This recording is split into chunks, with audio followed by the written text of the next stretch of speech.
अकाल से त्रस्त हैं, वो जब तक भोजन नहीं पाते तब तक मैं भी भोजन का एक निवाला भी ग्रहण नहीं करूंगा। ये मेरा प्रण है, ये मेरा प्रण है।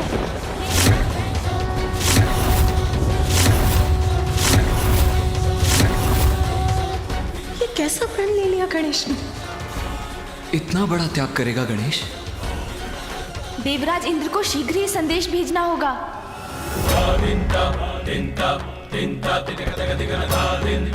सून जी,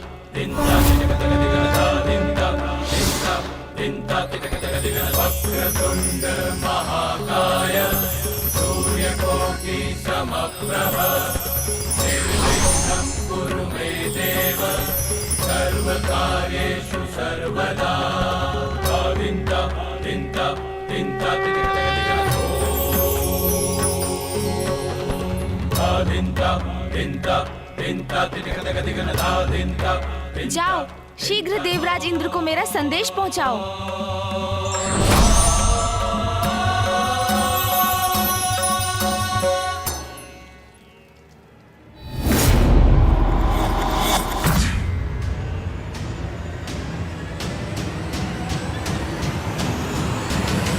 प्रणाम देवराज। प्रभु क्षमा कीजिए देवराज, मुझे आपसे कुछ महत्वपूर्ण चर्चा करनी है। ऐसा भी क्या आवश्यक है जो तुम प्रतीक्षा नहीं कर सकते थे? देख नहीं रहे कितनी लंबी यात्रा के बाद लौट रहा हूं मैं।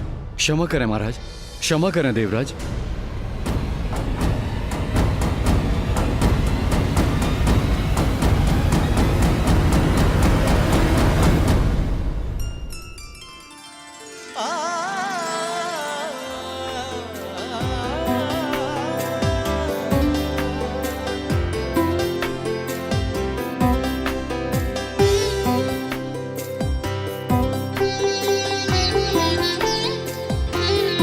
स्वामी,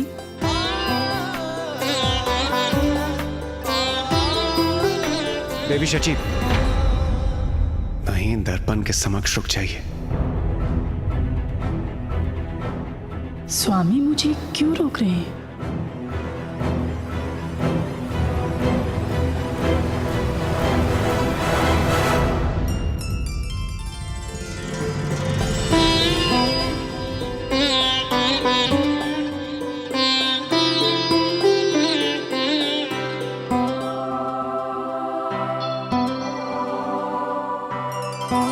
कितना समय बीत गया है ना आपके इस अनुपम सौंदर्य को निहारे।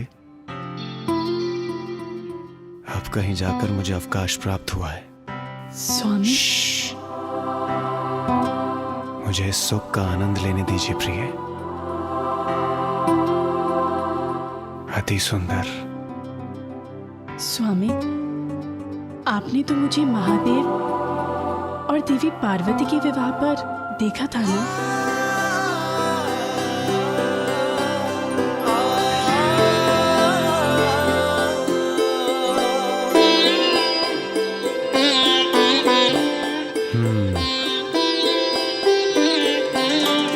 यह तो मेरा सौभाग्य है प्रिय कि महादेव और माता पार्वती के शुभता और सौंदर्यता से परिपूर्ण विवाह के अवसर पर मैं वहां उपस्थित था। किंतु वर पक्ष के सदस्य होने कारण मेरे इतने सारे दायित्व थे कि मेरा ध्यान बस उन्हीं में था। ये क्या कह रहे हैं आप स्वामी? देवराज के दायित्व तो व्यक्तिगत दायित्वों से कहीं ऊपर है। देवराज के पद के दायित्वों का इतना भार है मुझ पर कि कभी कभी मैं सोचता हूँ स्वयं के लिए मेरे पास तनिक भी समय नहीं है। एक दायित्व पूर्ण होता नहीं कि दूसरा दायित्व प्रारंभ हो जाता है। सोचता हूँ क्या देवराज का पद मैंने इसीलिए स्वीकार किया था? स्वामी, ऊंचे पद के उत्तरदायित्व भी बड़े होते हैं। ये तो आपका सौभाग्य है कि आप देवराज के इस पद पर आसीन हैं। देवी शची, बस कीजिए। ये पद, कार्यभार, उत्तरदायित्व की बातें छोड़िए ये सब कुछ। वैसे भी इतने समय बाद तो मुझे समय मिलेगा कुछ विश्राम और मनोविनोद करने का। उसे यूं ही गंवाना उचित नहीं होगा प्रिय।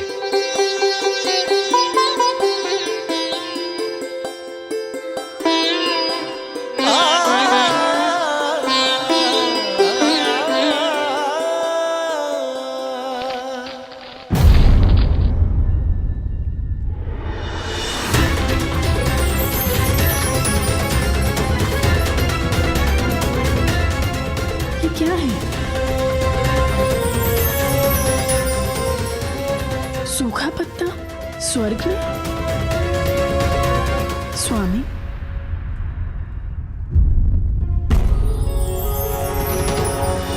अवश्य किसी का संदेश है इस पर, अभी देखता हूं।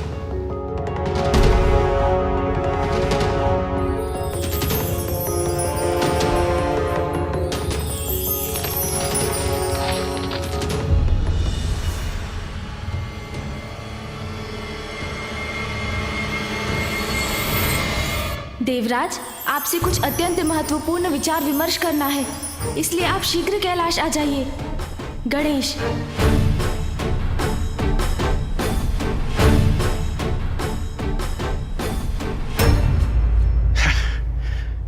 अभी अभी तो आया हूं और अभी चला जाऊं? स्वामी,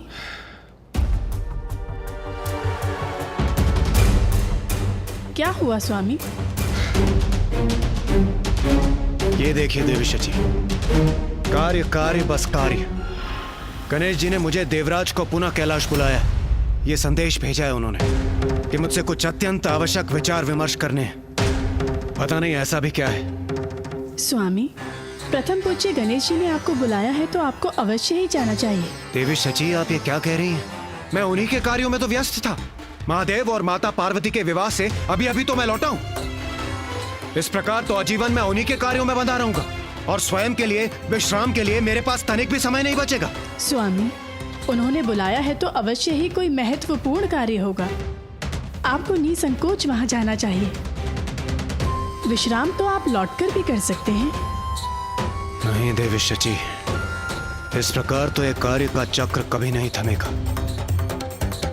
मुझे स्वयं ही कुछ सीमाएं निर्धारित करनी होंगी। क्या देवराज होते हुए मुझे इतनी भी स्वतंत्रता नहीं है कि मैं तनिक विश्राम कर सकूं? नहीं, मैं नहीं जाऊंगा। मैं अपने सारथी मातली को ही भेज दूंगा। भाई जाकर गणेश जी से पूछ लेंगे कि ऐसा भी क्या आवश्यक कार्य है। स्वामी, ये उचित नहीं कर रहे हैं। कुछ सुख भोगने के अवकाश का तो देवराज को भी अधिकार है।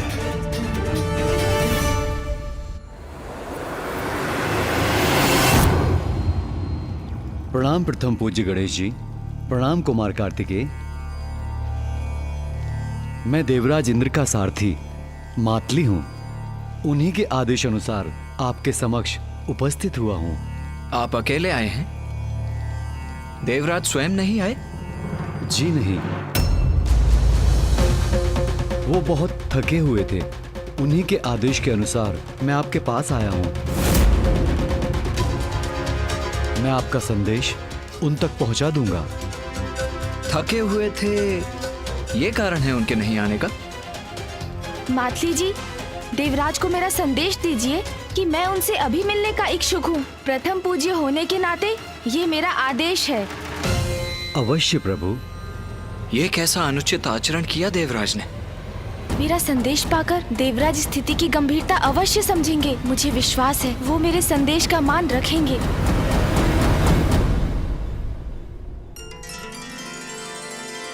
आहा, अद्भुत। आज तो आपके हाथों से परोसा भोजन भी अत्यंत स्वादिष्ट प्रतीत होता है। स्वामी,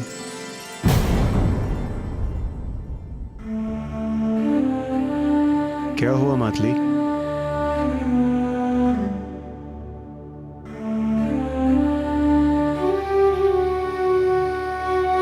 देवराज को मेरा संदेश दीजिए कि मैं उनसे अभी मिलने का इच्छुक हूँ। प्रथम पूज्य होने के नाते ये मेरा आदेश है। स्वामी को गणेश जी के आदेश की अवहेलना नहीं करनी चाहिए।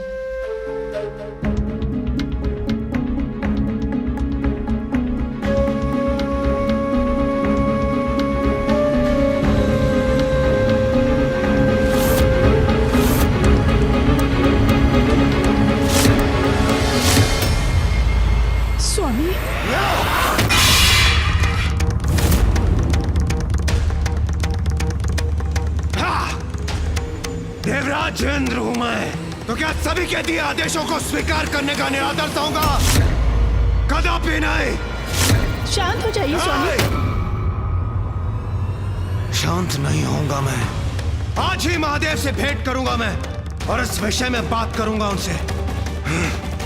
रुक जाइए स्वामी, स्वयं को शांत कीजिए। इस बात को बढ़ाने का कोई लाभ नहीं। बात तो अब बढ़कर रहेगी देवी शची। देवराज इंद्र हूं मैं। कोई अन्य देवता मुझे आदेश दे, ये मुझे कदापि स्वीकार नहीं।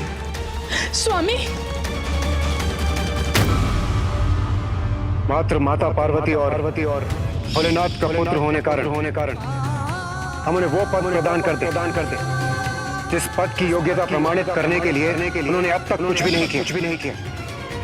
आपका अभिमान मेरे पुत्र के अपमान का कारण नहीं बन सकता। स्वामी का इतनी क्रोधित अवस्था में जाना उचित नहीं, किंतु उनको रोकना भी तो संभव नहीं है। किंतु पिताश्री, देवराज ने अपने सारथी मातली को मेरे पास भेज दिया। हाँ पिताश्री, देवराज का ये व्यवहार सर्वथा अनुचित है। ऐसा प्रतीत होता है कि देवराज इंद्र के भीतर अभी भी अहंकार शेष है, जो इस पद पर होने वाले के लिए सर्वथा अनुचित है। जो जितने ऊंचे पद पर आसीन होता है, उसे उतनी ही चुनौतियों और परीक्षाओं का सामना करना पड़ता है। अब देवराज इंद्र की भी एक कठिन परीक्षा का समय आ गया है।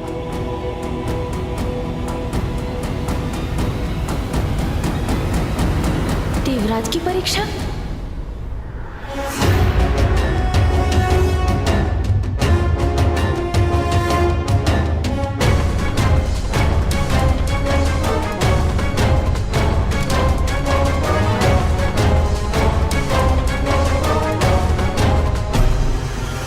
आपका कल्याण हो इंद्रदेव। मैं तो आपसे ही भेंट करने आ रहा था।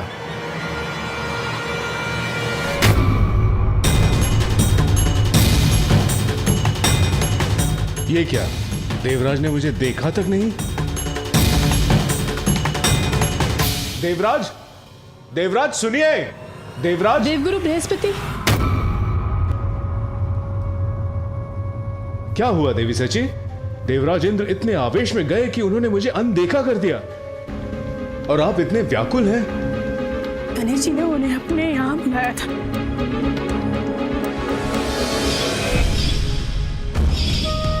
क्या देवराज होते हुए मुझे इतनी भी स्वतंत्रता नहीं है कि मैं तनिक विश्राम कर सकूं?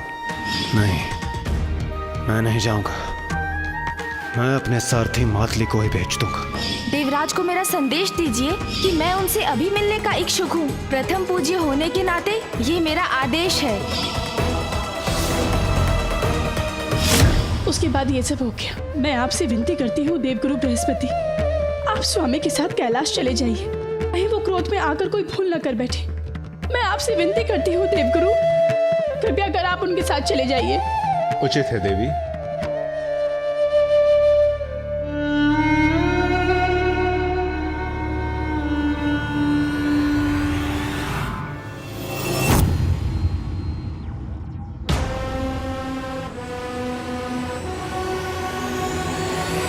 देवराज हूं मैं, तो क्या बस आदेशों को स्वीकार करने का पात्र हूं? कदापि नहीं।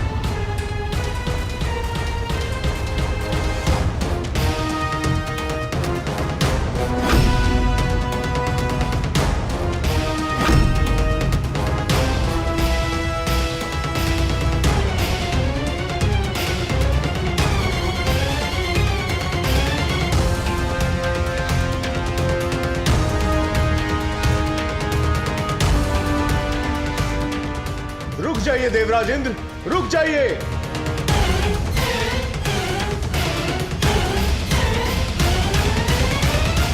देवराज रुकिए। देवराज, देवराज रुकिए। स्वयं को शांत कीजिए देवराज।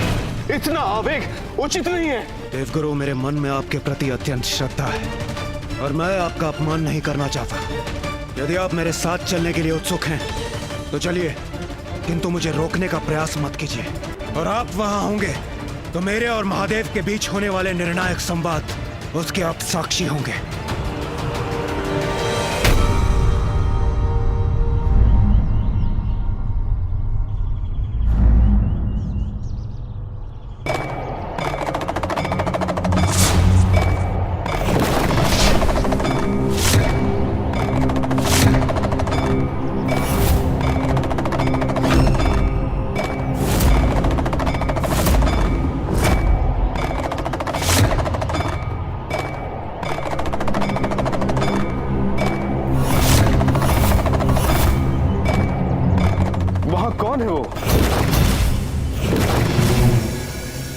कैलाश के मार्ग में और कौन होंगे देवगुरु?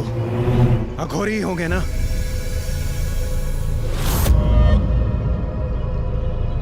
ए अघोरी, देवराज हूं मैं, हटो मेरे मार्ग से।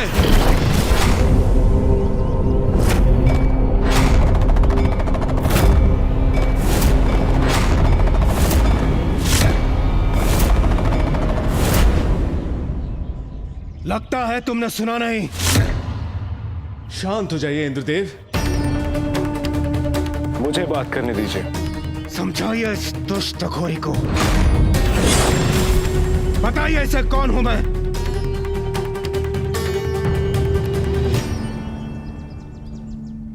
आपसे विनम्र निवेदन है, आप जो भी हैं, हमें अपने मार्ग में आगे जाने दीजिए। ये आप इससे निवेदन क्यों कर रहे हैं देवगुरु? ये मेरे मार्ग में बाधा बनने की उद्दंडता कर रहा है। हे अघोरी, तुम जानते नहीं हो मैं कौन हूं। प्रतीत होता है तुमने मेरा परिचय ठीक से सुना नहीं। इंद्र हूं मैं, देवराज इंद्र। हट जाओ मेरे मार्ग से, अन्यथा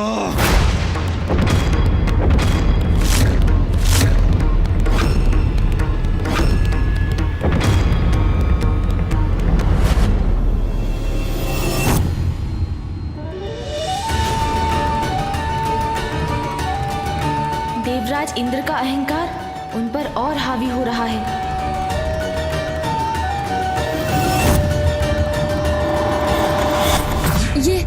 ये क्या कर रहे हैं देवराज स्वामी? इसका क्या परिणाम होगा? अहंकार का विष तो उसी को डसता है देवी, जिसमें वो वास करता है। ये क्या कर रहे हैं इंद्रदेव? उन्हें भान भी नहीं कि वो इतने अहंकार भरे स्वर में किसका अपमान कर रहे हैं।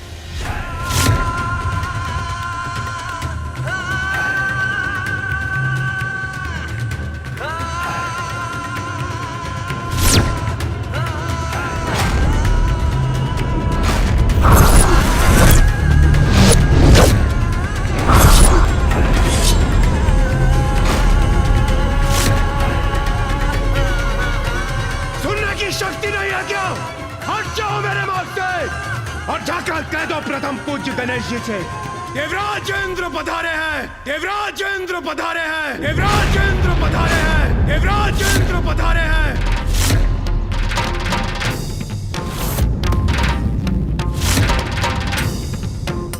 देवराज की ये अहंकार जनित उद्दंडता उचित नहीं। अहंकार व्यक्ति में ऐसा बुद्धि भ्रम उत्पन्न करता है कि वो अपने तक में ही सीमित हो जाता है और फिर उसमें किसी को भी पहचानने का सामर्थ्य नहीं रहता। देवराज स्वयं अपने पतन को निमंत्रण दे रहे हैं। तुम मेरे आदेश का उल्लंघन करने की धृष्टता कर रहे हो अघोरी। तुम्हें मेरा देवराज इंद्र का आदेश सुनाई नहीं दिया? हट जाओ मेरे मार्ग से। शांत हो जाइए इंद्रदेव। कदाचित इनका स्वास्थ्य बिगड़ा हो या उनके तन पर ऐसा कोई घाव हो जिसके कारण वो विवश हो रहे हैं। इसीलिए हमें क्रोध से नहीं, सहानुभूति का व्यवहार करना चाहिए। यदि स्वास्थ्य ठीक नहीं है या फिर कोई घाव है तो किसी वैद्य के पास जाना चाहिए। यहाँ मार्ग पर बाधा बनकर क्या ये स्वस्थ हो जाएंगे? इंद्रदेव, ये कैलाश का मार्ग है। यहाँ महादेव के अनेकों भक्त अघोरी, भूत, प्रेत, दक्ष, यक्ष, गंधर्व, देवता, पशु पक्षी सभी उनके दर्शन के लिए आते हैं और जब वो चलते चलते थक जाते हैं तो थोड़ा विश्राम कर लेते हैं। महादेव के निवास कैलाश के इस मार्ग पर यदि आपने महादेव के भक्त के साथ दुर्व्यवहार किया तो कहीं महादेव आपसे कुपित न हो जाए। वाह देवगुरु बृहस्पति, वाह! आपके मुख से भी मुझे यही वचन सुनने को मिले। महादेव का भक्त, महादेव के नियम, महादेव क्रोधित हो जाएंगे। महादेव, महादेव, महादेव, महादेव, ये सुन सुनकर थक चुका हूं मैं। कदाचित आपको यह स्मरण करने की आवश्यकता है, मैं देवराज यहाँ आने पर विवश क्यों हुआ? महादेव पुत्र के आदेश की मर्यादा रखने के लिए ना, अन्यथा मैं भी इस अघोरी के समान विश्राम कर रहा होता, किंतु यहाँ मार्ग में बाधा बनकर नहीं, अपने भवन में। इंद्रदेव, महादेव का अपमान उचित नहीं। स्मरण तो आपको रखना चाहिए। विपत्ति जब आती है, मति मारी जाती है। जब देखो कैलाश का ही कोई कार्य करने पर विवश रहता हूं मैं। पहले महादेव मुझे बुला लेते थे और मुझे आना पड़ता था, और अब उनके पुत्र प्रथम पूज्य बनकर अपने आदेशों का पालन करवा रहे हैं मुझसे। और यहाँ यह अघोरी मेरे मार्ग में पड़ा है। यदि उनके भक्त थकते हैं तो महादेव को अपने भक्तों के लिए विश्राम स्थल बनाना चाहिए। उनके भक्तों की विश्राम की चिंता करना मेरा दायित्व नहीं है। ए अघोरी, तुम जो भी हो, चलो उठो यहां से।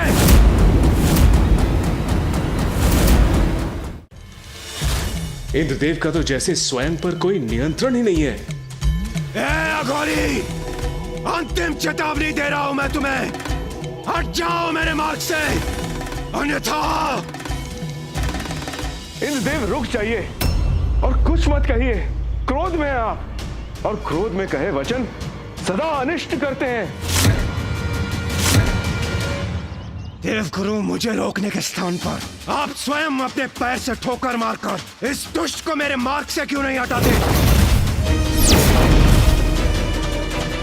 इंद्रदेव, ये कैलाश का मार्ग है और यहाँ कुछ भी अकारण नहीं होता। यदि वो अघोरी यहाँ है तो उसके यहाँ होने का अवश्य कोई कारण होगा।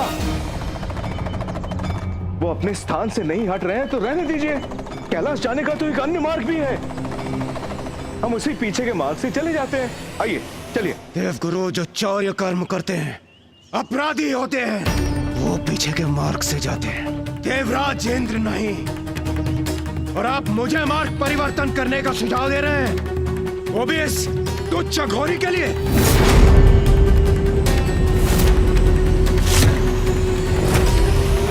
ये आप क्या कह रहे हैं देवराज इंद्र? कैलाश जाने के सभी मार्ग भगवान शिव महादेव तक ही ले जाते हैं। बस, बहुत हुआ। इतना कठोर स्वर, इतने रूखे वचन, ये क्या हुआ है इंद्रदेव को? देवगुरु, आप भी इस दुष्ट अघोरी की तरह मेरे मार्ग की बाधा बन रहे हैं, इसलिए आप एक और हो जाइए और मुझे स्वयं निपटने दीजिए इस तुच्छ अघोरी से।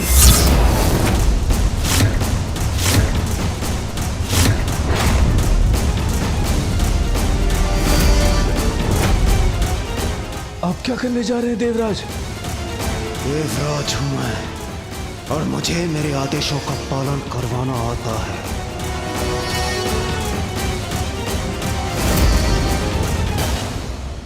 इंद्रदेव देवगुरु बृहस्पति से ऐसे अपमानजनक वचन कैसे बोल सकते हैं? जिसका विवेक उसका साथ छोड़ चुका हो, गुरु का अपमान करने का अनुचित व्यवहार तो वही कर सकता है।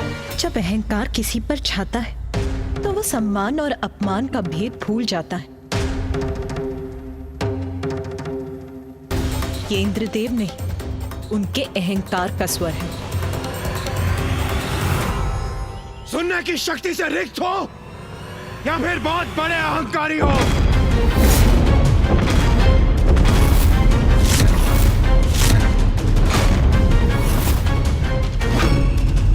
मुझे तो तुम बहुत बड़े मूर्ख प्रतीत होते हो। मेरे पैर की एक ठोकर खाओगे तो सुनने की शक्ति पुनः वापस आ जाएगी। तुम्हारा अहंकार चूर चूर हो जाएगा और बुद्धि भी वापस आ जाएगी।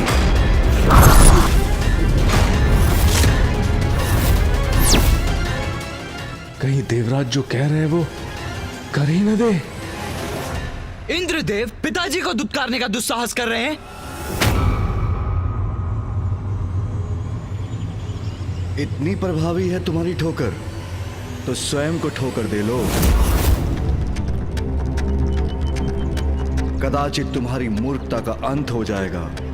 तुम्हारी ठोकर से तुम्हारा कुछ भला हो जाए। ऐसे वचन नहीं, ये कोई साधारण अघोरी नहीं है। अघोरी! तुम मुझे देवराज इंद्र को उत्तर देने की उद्दंडता कर रहे हो। तुम्हारी इस उद्दंडता का उचित पाठ सिखाऊंगा मैं तुम्हें। ऐसी ठोकर मारूंगा कि कैलाश से निकलकर सीधे शमशान में जाकर गिरोगे।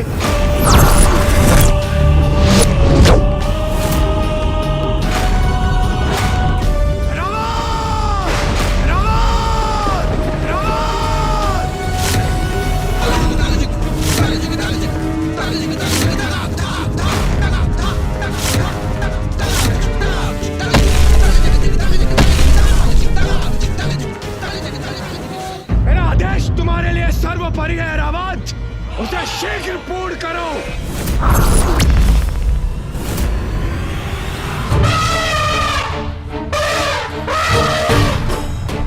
देवराज का इतना दुस्साहस! अब मैं ही रोकूंगा उन्हें। रुको पुत्र कार्तिकेय। कैसे रुक जाऊं मां? देवराज सभी सीमाएं लांघ रहे हैं, तो उन्हें रोकने के लिए मुझे कुछ नहीं करना चाहिए क्या? पुत्र, ये इंद्रदेव की परीक्षा है, इसमें तुम्हारा हस्तक्षेप करना उचित नहीं।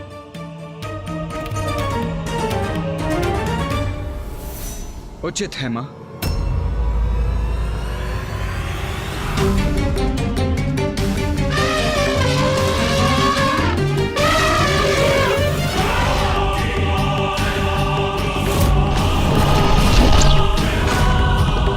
अब इंद्रदेव की दृष्टता अपराध में परिवर्तित होने वाली है। अब बात बहुत आगे बढ़ रही है। ऐरावत का पांव आगे बढ़ा तो घोर अनिष्ट होगा। इतने क्रूर कैसे बन सकते हैं देवराज? अब या तो तुम हटोगे या फिर मिटोगे मूर्ख घोरी।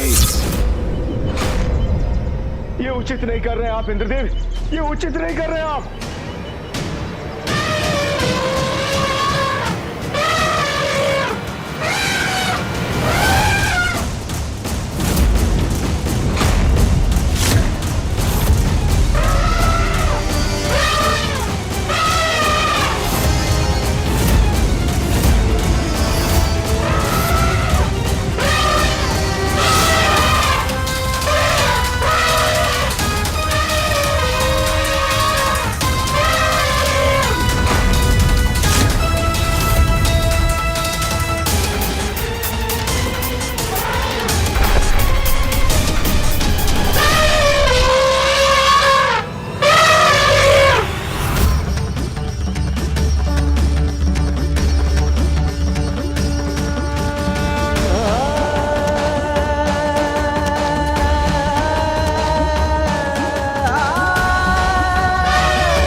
जिसके हृदय में प्रभु प्रेम है वो अहंकार से परे है, क्रूरता से परे है। ऐरावत ऐसे ही भक्त हैं। धन्य है ऐरावत। प्रभु भक्ति से ही ऐरावत ने इतना बड़ा अनर्थ होने से रोक दिया। सेवक होते हुए भी ऐरावत जी ने इंद्रदेव को बहुत बड़े दोष से बचा लिया। सब कुशल है, यथावत है। धन्यवाद प्रभु का, जो उन्होंने इस घोर अनिष्ट को रोक दिया। किंतु इंद्रदेव को भी शांत होना चाहिए।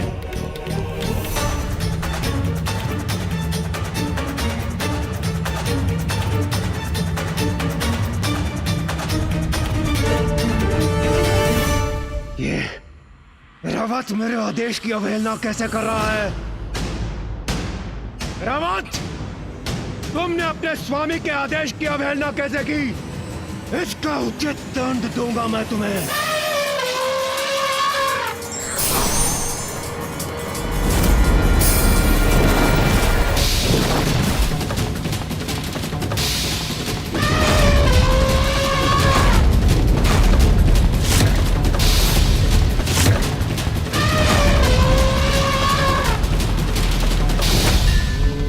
निर्बल और निर्दोष जीव जंतुओं पर आघात अत्याचार होता है और अत्याचार शक्ति का नहीं, दुर्बलता और व्यक्ति के अंतर की रिक्तता का परिचय देता है।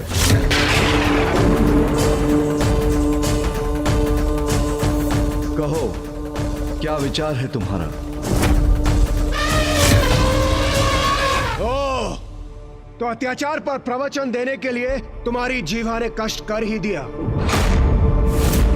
वैसे तो तुम उचित ही कह रहे हो। दान डेरावत को नहीं, तुम्हें मिलना चाहिए। तुम्हें मिलना चाहिए। तुम्हें मिलना चाहिए।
मुझे रोकने की शक्ति कहां से आ गई इस अघोरी में?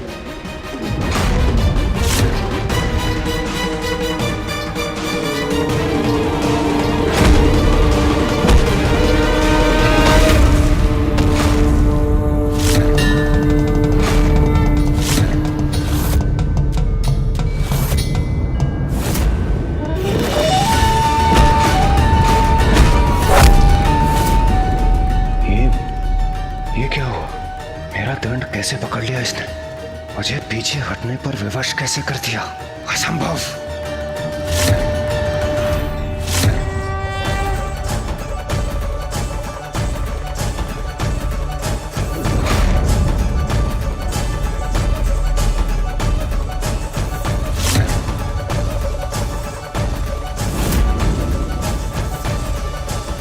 तुम अभी भी नहीं समझ पाए देवराज, जो सच्चे मन से प्रभु भक्ति करते हैं उनका कभी कोई अनिष्ट नहीं हो सकता।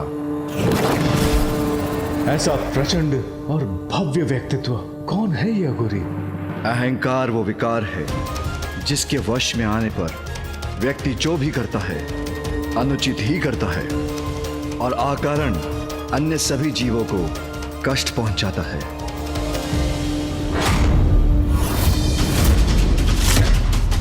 देवराजेंद्र हूं मैं, प्रवचन कदापि नहीं सुनूंगा। और तुम जैसे अघोरियों का भाषण तो कदापि नहीं, कदापि नहीं, कदापि नहीं।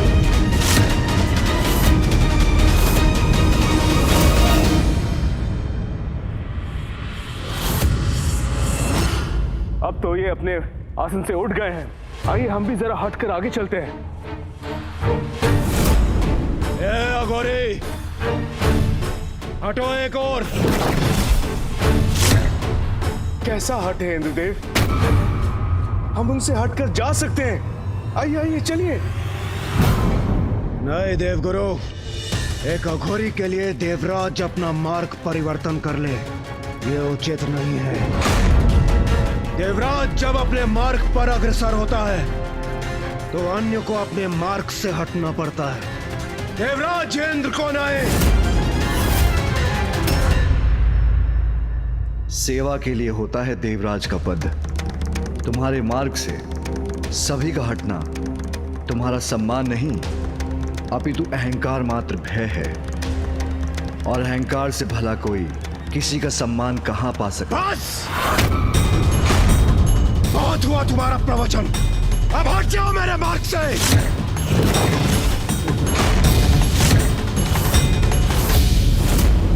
तुम्हें देखकर तो ये इच्छा हो रही है कि अपने मुष्टि प्रहार से मैं तुम्हारे इस गर्व भरे मुख पर वार करूं और हटा दूं तुम्हें अपने मार्ग से।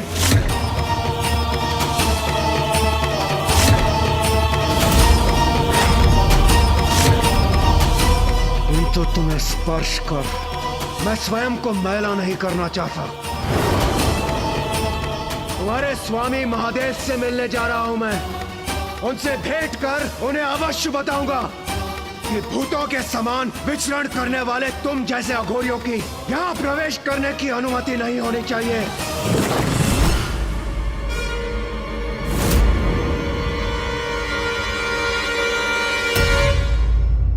तुम्हें तो धक्के मार मार कर वही भेज देना चाहिए जो तुम्हारा स्थान है, शमशान, शमशान, शमशान।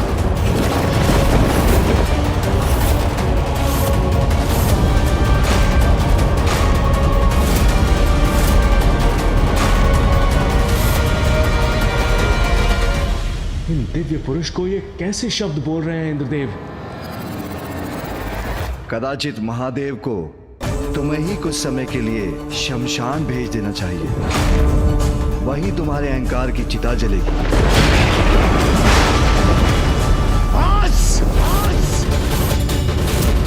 अब तुम्हारे दुर्वचन नहीं सहूंगा मैं।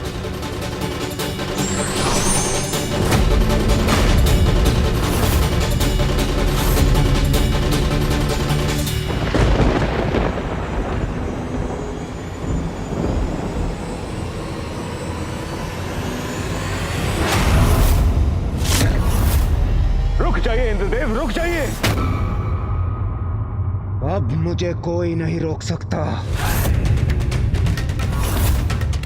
नहीं रोक सकता कोई। दुष्ट अघोरी, तुम्हें अपने मार्ग से हटने के पर्याप्त अवसर दिए मैंने, किंतु अब और नहीं।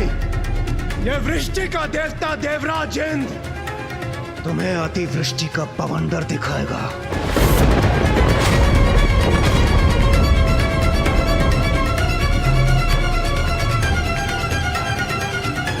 इंद्रदेव कदाचित अपना अंतिम अवसर भी गंवाने जा रहे हैं।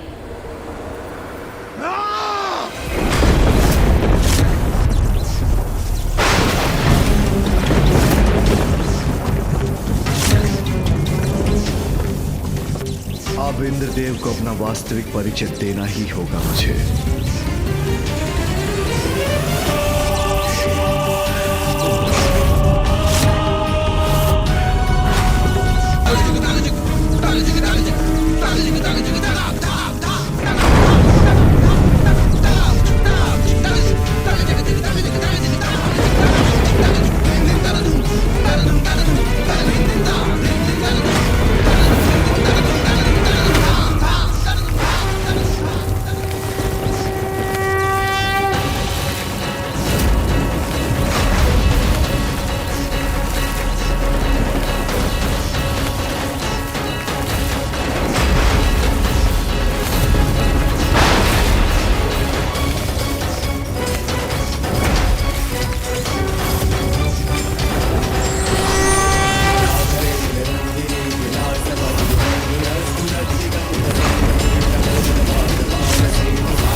ये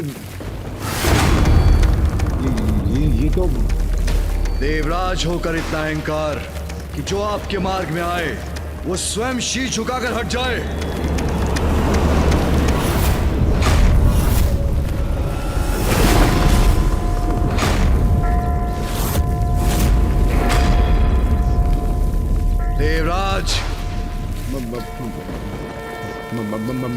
महादेव, देवता होने से अहंकार का अधिकार प्राप्त नहीं होता। अपितु देवताओं का मूल कर्तव्य है दूसरों के प्रति सहानुभूति और सभी जीवों के प्रति सेवा। तुमने ऐरावत को मुझे कुचलने का आदेश दिया। तुम उसके स्वामी हो, इसलिए वो तुम्हारा आदेश मानने पर विवश हो गया। किंतु उसने मुझे पहचान लिया और भक्ति भाव के कारण उसके नेत्र अश्रु से भर आए। किंतु तुम्हारे नेत्र, उन पर तो अहंकार का आवरण था। भविष्य में यदि कोई असहाय और असमर्थ व्यक्ति तुम्हारे पथ में आएगा तो क्या उसे भी कुचल दोगे या उस पर वज्र चलाने के लिए तैयार हो जाओगे? क्या निरीह प्राणी पर चलाने के लिए तुम्हें वज्र प्रदान किया गया है देवराज?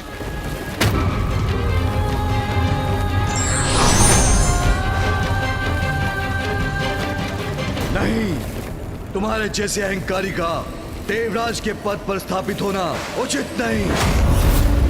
संसार को तुम्हारे जैसे देवराज की आवश्यकता नहीं। तुम्हें मिटना होगा, तुम्हें मिटना ही होगा देवराज, तुम्हें मिटना ही होगा देवराज।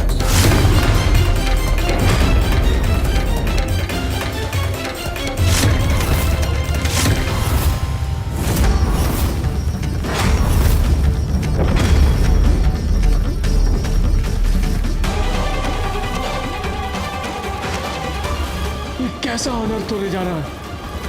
महादेव, क्षमा महादेव, क्षमा।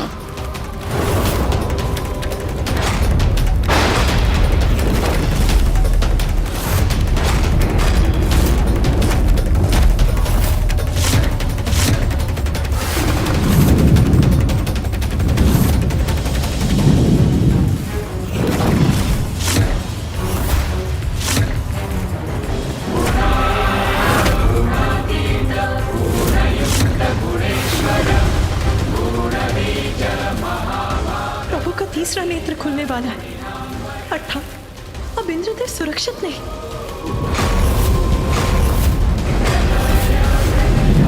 इंद्रदेव ने कैसे संकट को निमंत्रण दे डाला?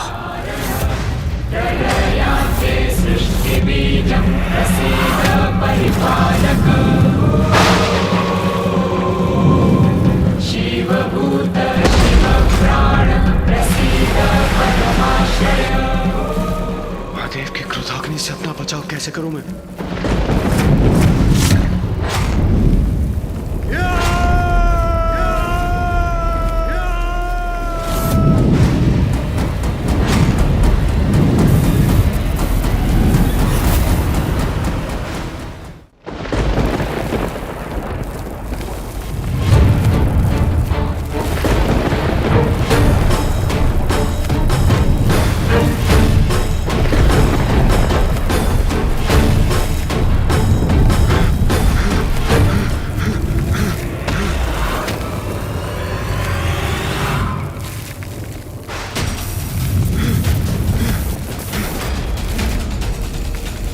कदाचित इसी बात का भय था।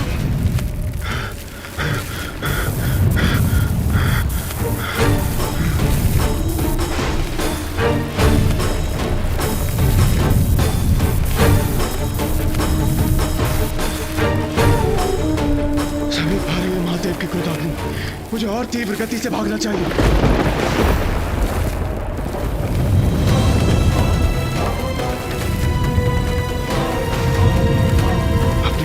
में मैं ये क्या कर बैठा? अब तो प्रथम पूज्य विघ्नहर्ता गणेश जी मेरी रक्षा कर सकते हैं। प्रथम पूज्य गणेश जी मेरी रक्षा कीजिए, मुझे महादेव के क्रोध से बचा लीजिए।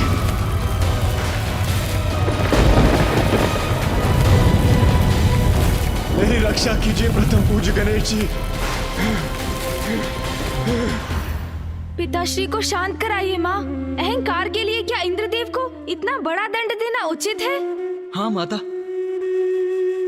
माता पार्वती, कुमार कार्तिकेय, गणेश जी मेरी रक्षा कीजिए, रक्षा कीजिए मेरी। इस इसका अनुमान तो मुझे भी नहीं था पुत्र कि प्रभु इतने क्रोधित हो जाएंगे। किंतु उनके द्वारा दोषियों को दंड देने में मैं हस्तक्षेप नहीं कर सकती। भैया, फिर तो हमें ही कुछ करना होगा। पिताश्री को शांत करने का प्रयत्न कर, उनसे इस क्रोधाग्नि को लौटाने का आग्रह करना होगा। उचित कह रहे हो तुम।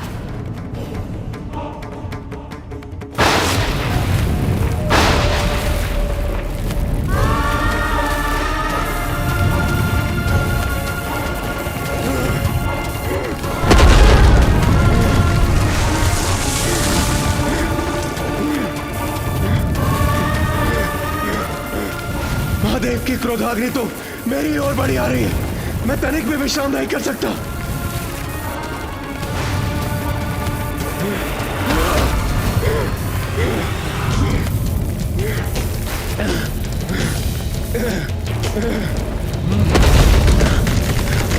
अब कदाचित मेरी रक्षा संभव नहीं।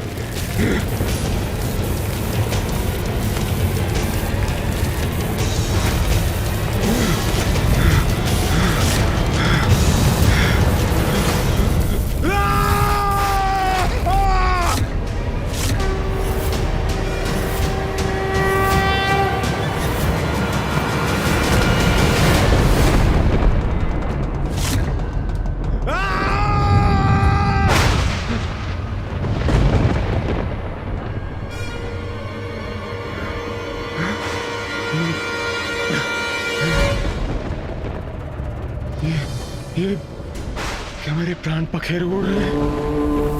क्या मेरा अंत हो चुका है? अभी तक तो नहीं इंद्रदेव। मेरा अंत नहीं हुआ? यदि मेरा अंत नहीं हुआ तो क्या हुआ है मेरे साथ? और महादेव की क्रोधाग्नि, उससे मेरी रक्षा किसने की?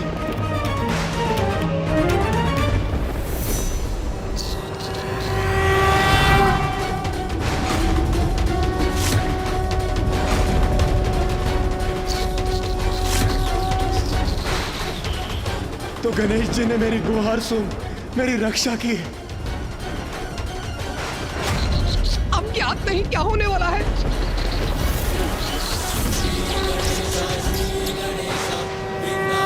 गणेश जी, मेरे प्राणों की रक्षा करने के लिए कोटि कोटि धन्यवाद। मैं क्षमा प्रार्थी हूँ प्रभु।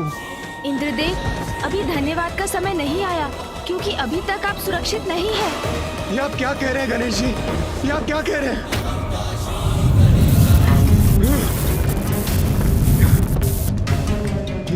ये क्रोधाग्नि तो अभी भी मेरा पीछा कर रही है। गणेश जी, वो देखिए महादेव की क्रोधाग्नि। कृपया कुछ कीजिए गणेश जी, मेरी रक्षा कीजिए, कृपया कुछ कीजिए। अब ज्ञात नहीं क्या होने वाला है।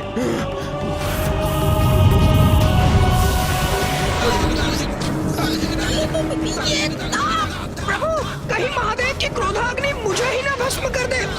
मेरी रक्षा कीजिए प्रभु, रक्षा कीजिए। गणेश जी मेरी रक्षा कीजिए, कुछ कीजिए प्रभु, प्रभु कुछ कीजिए। धैर्य रखिए देवराज, यथासंभव जो हुआ वो मैं करूंगा ही। पिताश्री की क्रोधाग्नि को तो बस वो ही रोक सकते हैं।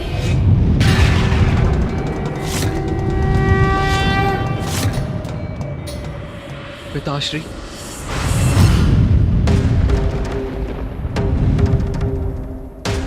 उचित यही होगा कार्तिकेय कि तुम इसी क्षण यहां से चले जाओ।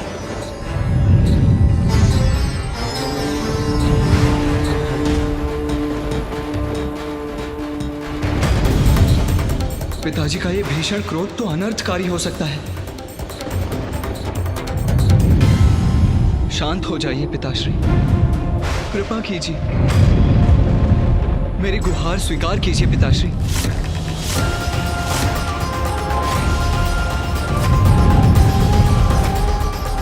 पिताजी, इंद्रदेव ने जो किया बहुत अनुचित किया, किंतु क्या उनके अहंकार का इतना बड़ा दंड देंगे उन्हें? पुत्र कार्तिकेय, जिन असुरों के साथ हम युद्ध करते हैं उनका प्रमुख अपराध है उनका अहंकार, किंतु कदाचित उससे एक बहुत बड़ी हानि भी होने लगी है। देवताओं में अहंकार भरने लगा है, और यदि ऐसा है तो उन्हें भी दंड तो अवश्य मिलना चाहिए। और ये घटना देवताओं के लिए भी एक उदाहरण बनेगी। पिताजी, इंद्रदेव को क्षमा कर दीजिए। ये बहुत बड़ा दंड है और कहीं इसके कारण गणेश को क्षति ना पहुंच जाए।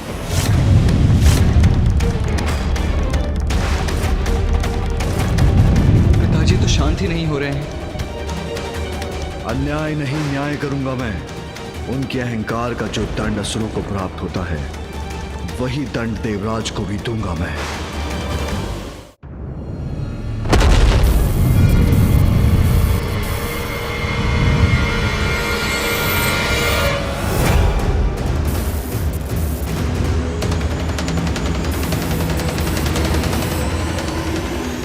आज तो अंत निश्चित है।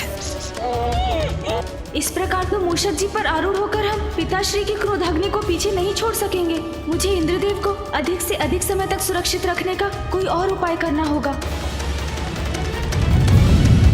प्रभु बताइए आप। इंद्रदेव, मुझे पकड़ कर रखिएगा। मूषक जी, मैं जो कहूँ वो करते जाइए आप। उचित है प्रभु। नीचे बढ़िए मूषक जी। जी प्रभु। परंतु प्रभु, हम इससे कब तक रक्षित रहेंगे?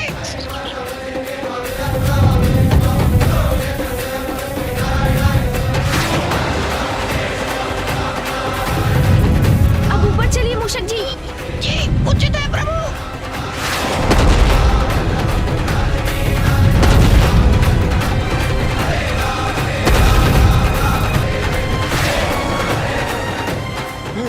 गणेश जी, महादेव की क्रोधाग्नि तो अभी भी मेरा पीछा कर रही है। पिताश्री के तीसरे नेत्र से उत्पन्न हुई अग्नि को तो समस्त संसार में कोई नहीं रोक सकता देवराज। मैं केवल आपको अधिक से अधिक समय तक सुरक्षित रखने का प्रयास ही कर सकता हूँ देवराज। तो क्या मेरी रक्षा असंभव है?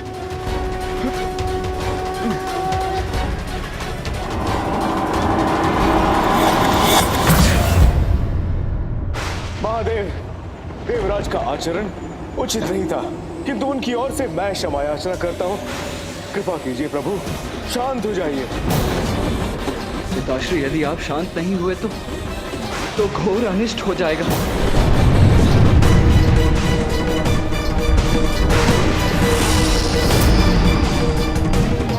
प्रकृति आपकी क्रोधाग्नि से प्रभावित हो रही है पिताश्री।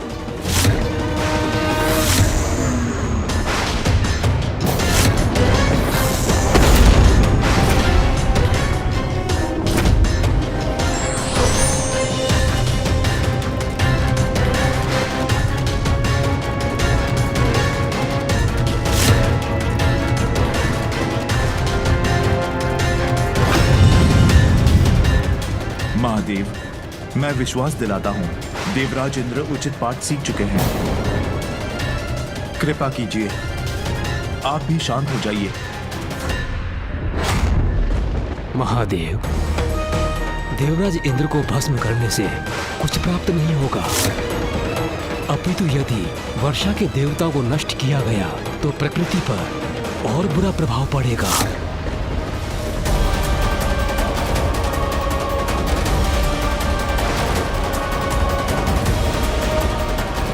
क्या करूं मैं? पिताजी इतने क्रोध में हैं कि वो किसी का सुझाव नहीं मान रहे। कौन है जो उनके इस क्रोध को शांत कर सकता है? माँ, अब आपको ही हस्तक्षेप करना होगा। आपको ही शांत कराना होगा पिताश्री को। पुत्र, मैं कदाचित तुम्हारे पिताश्री के कार्य में हस्तक्षेप करने में असमर्थ हूँ। इसमें केवल देवराज की सुरक्षा निहित नहीं है माँ। गणेश और मूषक जी भी इंद्रदेव को सुरक्षित रखने का प्रयास कर रहे हैं, अर्थात वो भी संकट में है माँ।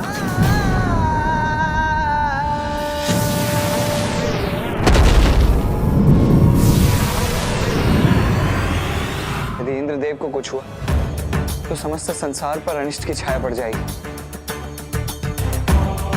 आपके और पिताजी के निर्देश पर ब्रह्मदेव द्वारा जिस सृष्टि का सृजन हुआ, उसके नित्य नव सृजन में इंद्रदेव का भी महत्वपूर्ण योगदान है माँ। यदि उन्हें कुछ हुआ तो सृष्टि का सृजन चक्र भी नष्ट हो जाएगा माँ। इंद्रदेव अष्ट दिक्पाल के अध्यक्ष हैं। यदि उन्हें कुछ हुआ तो सर्वनाशी परिणाम होंगे माँ। माँ जिसके संकेत तो अभी से दिखाई देने लगे।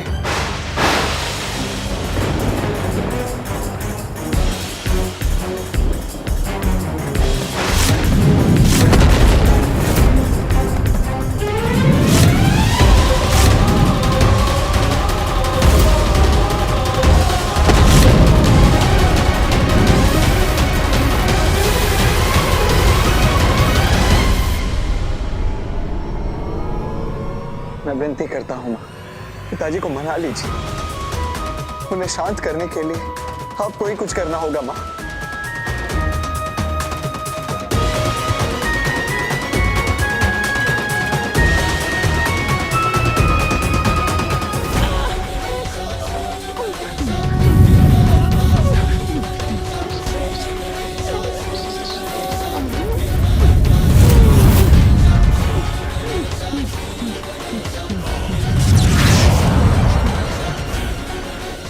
चलिए मूषक जी।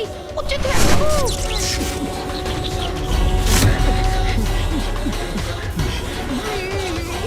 प्रभु मूषक जी तो थक रहे हैं, इनकी गति भी धीमी पड़ रही है।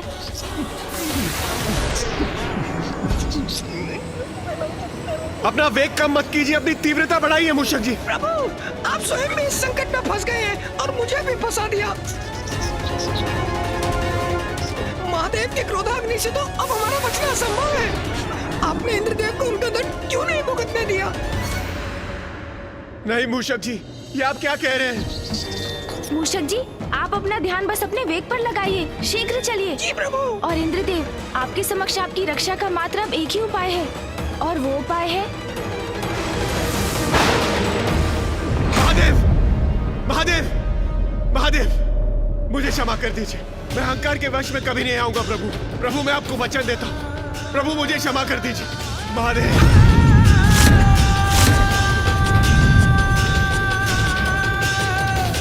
महादेव महादेव मेरी याचना स्वीकार कर लीजिए, मुझे क्षमा कर दीजिए प्रभु, मुझसे बहुत बड़ी भूल हुई है। प्रभु मेरी गुहार स्वीकार कर लीजिए, स्वीकार कर लीजिए प्रभु, मुझे क्षमा कर दीजिए।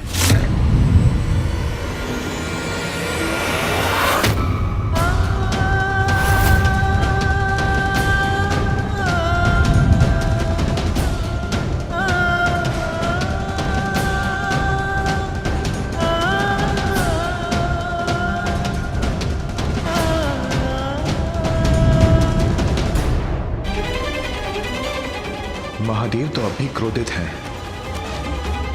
कदाचित महादेव ने इंद्रदेव की क्षमा याचना स्वीकार नहीं की, अर्थात प्रभु मुझे क्षमा कर दीजिए प्रभु, मुझसे बहुत बड़ी भूल हुई है प्रभु।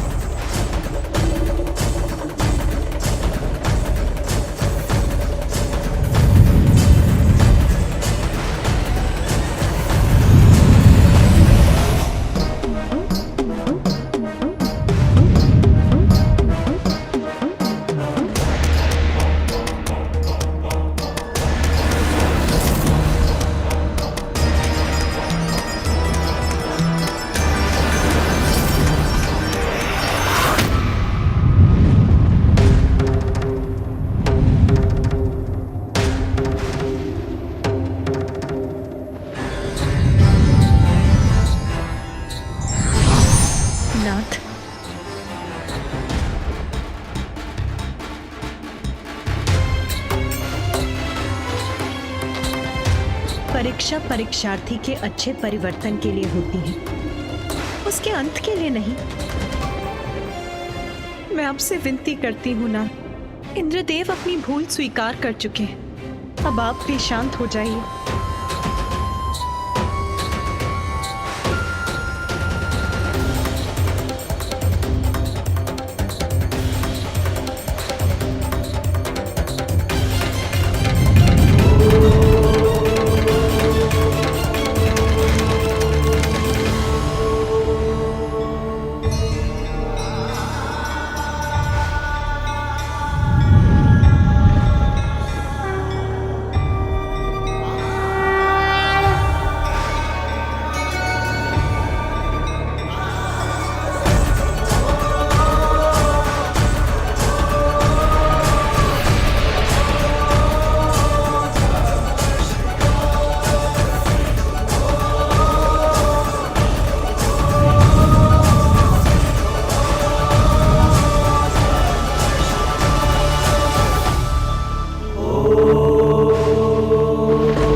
आपने मुझे क्षमा कर दिया।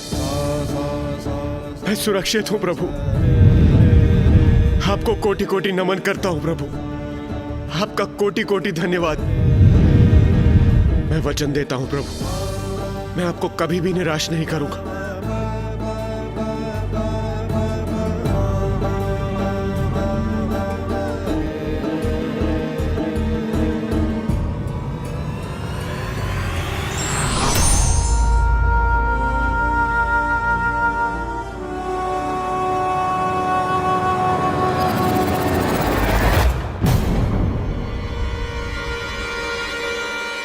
पिताश्री की क्रोधाग्नि तो बहुत निकट आ चुकी है।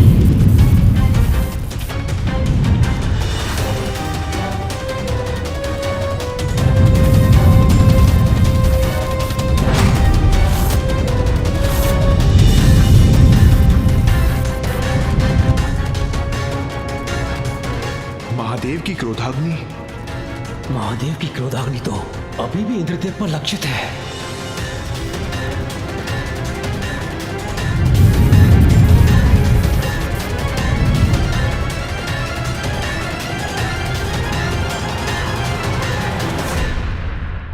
पिताश्री, आपका क्रोध शांत हो गया है।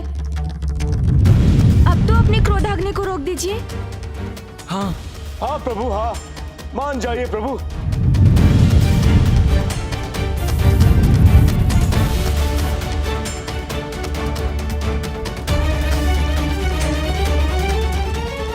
मेरे तीसरे नेत्र से उत्पन्न क्रोधाग्नि लौटाई नहीं जा सकती।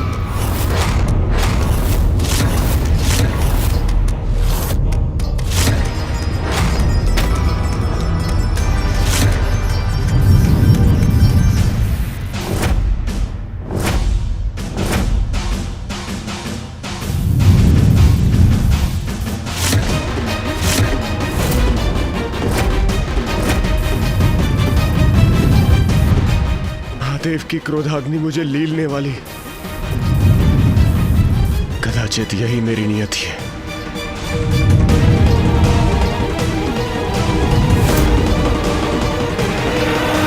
पिताजी,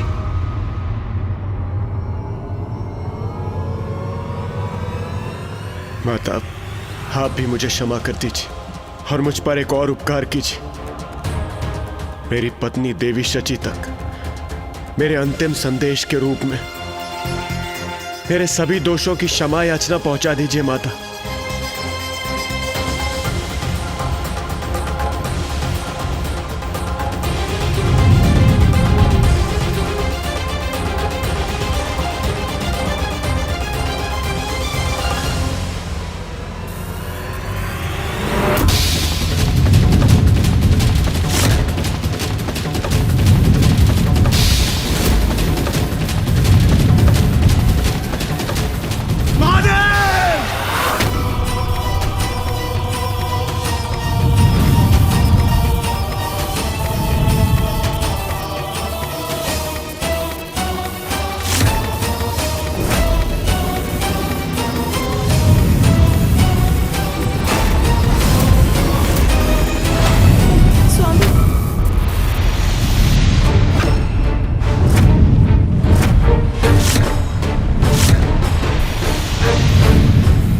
क्षण शेष है देवराज इंद्र के पास।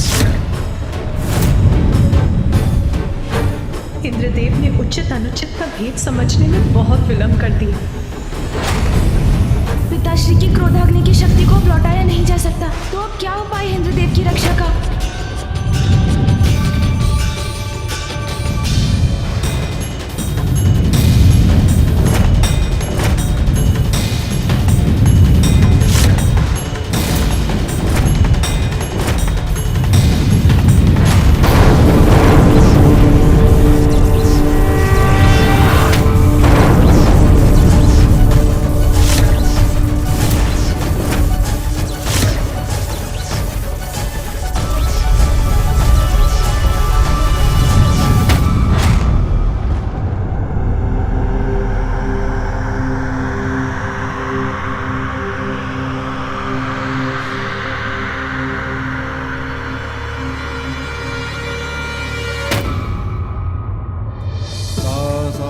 महादेव की क्रोधाग्नि मुझसे नहीं टकराई।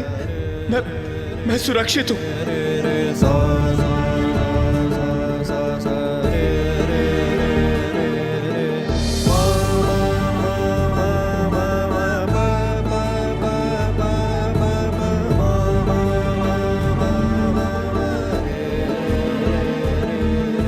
देवराज रक्षित हो गए। उचित समय पर पिताश्री ने अपनी ऊर्जा से क्रोधाग्नि को पीछे धकेल दिया। देवाधिदेव महादेव की दया उनके क्रोध से कहीं बढ़कर है। महादेव की लीला महादेव ही समझ सकते हैं।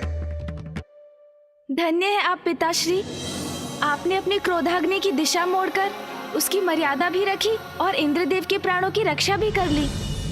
प्रभु, आपने मुझे क्षमा कर दी, मेरी रक्षा की आपने। मैं कृतार्थ हुआ प्रभु। आपको कोटि कोटि नमन करता हूं प्रभु। ओम नमः शिवाय, ओम नमः शिवाय, ओम नमः शिवाय।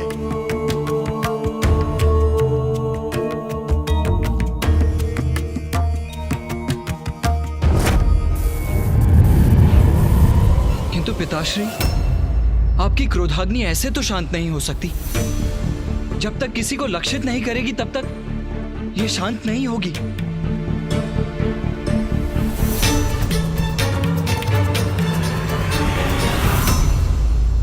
चिंता मत करो पुत्र कार्तिकेय, मेरी क्रोधाग्नि किसी का जीवन नष्ट नहीं करेगी, क्योंकि मैंने उसका मार्ग सागर की ओर मोड़ दिया है।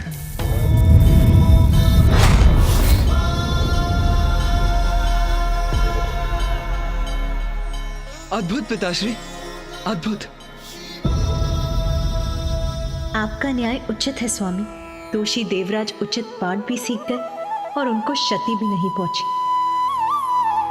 अब सब यथावत है, सब कुशल है। धन्य है पिताश्री। महादेव की क्रोधाग्नि का कुछ न कुछ भयंकर परिणाम तो होकर ही रहेगा। ये कैसा अनर्थ हो रहा है?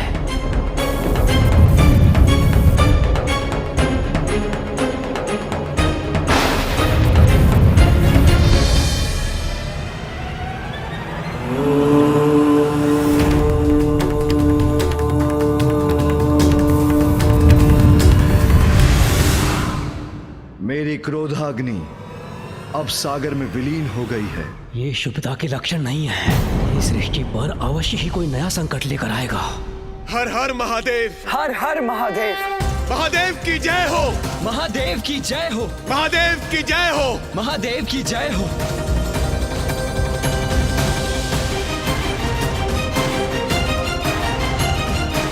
इंद्रदेव को क्षमा करना आपकी उदारता का उदाहरण है स्वामी। ये महादेव ने क्या कर दिया? उनकी क्रोधाग्नि जल से शांत नहीं होगी। अभी तो मुझे शंका है कि जल और अग्नि दो विपरीत तत्व एक साथ आएंगे तो कोई ना कोई विचित्र अप्राकृतिक संकट जन्म लेगा। मुझे महादेव को अभी सचेत करना होगा। महादेव तो निश्चिंत होकर कैलाश लौट रहे हैं।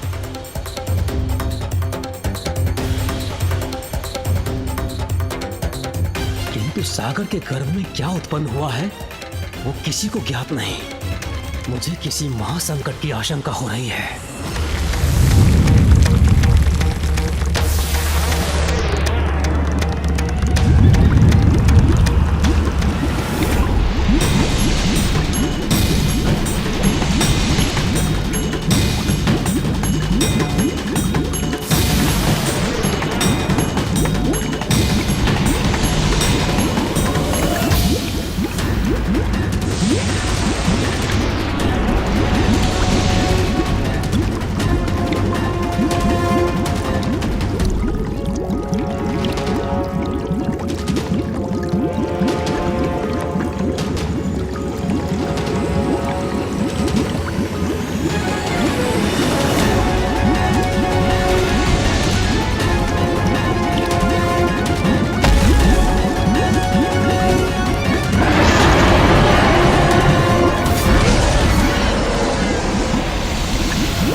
दीजिए प्रभु। देवी सची ने मुझे इंद्रदेव को सुरक्षित रखने के लिए उनके साथ भेजा था, और अब वो कुशल है तो मुझे प्रस्थान करना चाहिए। देवगुरु, अहंकारवश मैंने आपसे बहुत कुछ अनुचित बोल दिया, मुझे क्षमा कर दीजिए। देवराजेंद्र, महादेव की कृपा से अब सब कुशल है।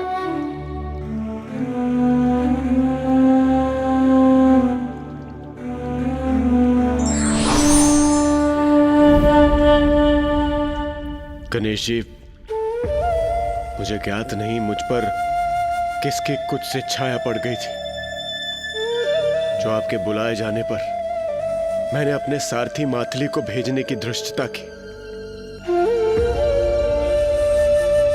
मुझे क्षमा कर दीजिए प्रभु, क्षमा कर दीजिए मुझे। इंद्रदेव, मैंने तो आपको एक अत्यंत आवश्यक विषय पर चर्चा के लिए बुलाया था। यदि मैं प्रतीक्षा कर सकता था तो अवश्य करता। प्रभु, मैं लज्जित हूं, क्षमा प्रार्थी हूं प्रभु। किंतु आपने मुझे यहाँ बुलाया क्यों था? देवराज, ऋषि अंगिरस कैलाश आए थे, किंतु तब पिताश्री ध्यान में थे। ऋषि अंगिरस? वो अत्यंत क्रोधित थे। उन्होंने बताया कि बिना वर्षा के दक्षिण में प्रजा अकाल से कैसे त्राही त्राही कर रही है। ये उचित नहीं है। और इसीलिए गणेश ने आपको यहाँ बुलाया था देवराजेंद्र। अब तो आप भी समझ ही गए होंगे कि ये कितना महत्वपूर्ण है। मुझे महादेव से अपने संशय के विषय में अभी बताना होगा। याद नहीं, महादेव की क्रोधाग्नि कैसा विकृत रूप लेकर जन्म लेगी। देवराज, आप तो मेघों और वर्षा के देवता हैं। फिर दक्षिण में इतना भयंकर अकाल क्यों पड़ने दे रहे हैं? आप वहाँ की सुध क्यों नहीं ले रहे हैं देवराज? वहाँ की जीव जंतु वनस्पतियों को समाप्ति के निकट क्यों भेज दिया आपने? दक्षिण में वर्षा ना होने का कारण बताइए इंद्रदेव। किंतु महादेव,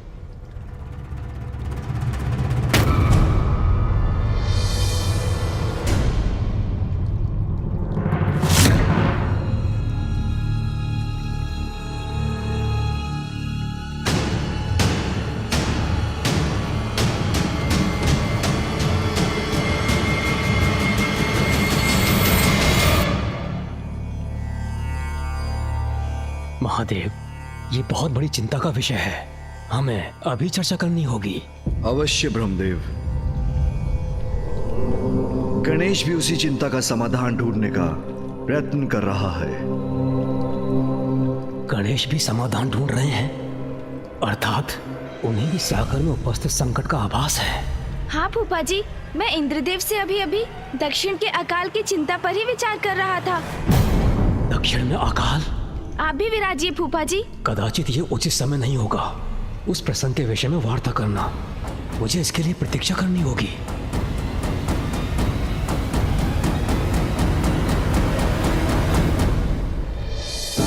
तो बताइए देवराज, दक्षिण में पड़े अकाल का क्या कारण है और आप इसका समाधान क्यों नहीं कर सकते?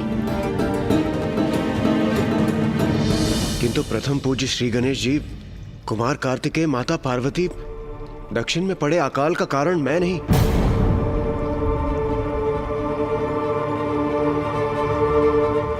ऋषि अगस्त्य है।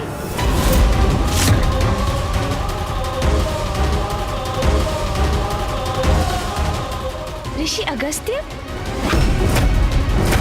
ये ऋषि अगस्त्य कौन है?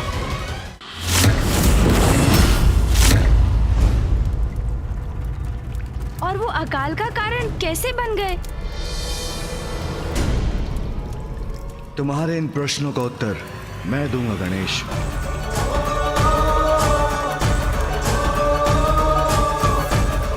ऋषि अगस्त्य और ऋषि वशिष्ठ दोनों भाई हैं।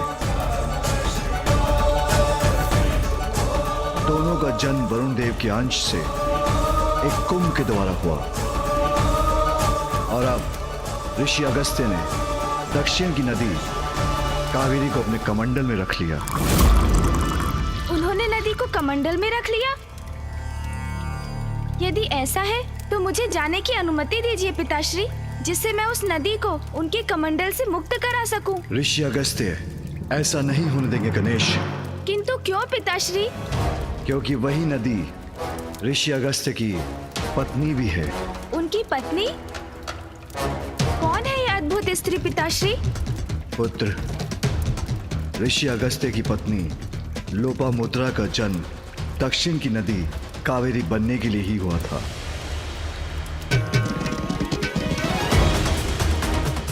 किंतु लोपामुद्रा की नदी होने के बाद ऋषि अगस्त्य ने उन्हें अपने कमंडल में स्थित कर लिया और स्वयं ध्यान मग्न हो गए,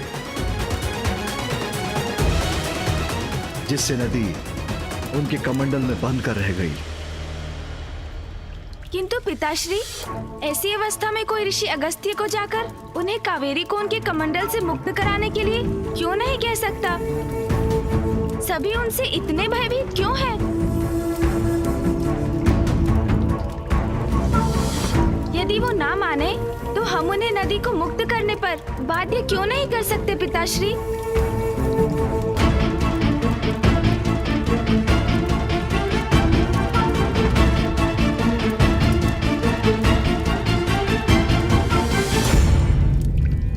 क्योंकि गणेश, ऋषि अगस्त्य की महिमा हम सभी देवताओं से भी कहीं अधिक है। किंतु भैया, वो आपसे अर्थात देव सेनापति कुमार कार्तिकेय से अधिक महिमामयी तो नहीं हो सकते। मुझसे कहीं अधिक महान है, गुरु है मेरे।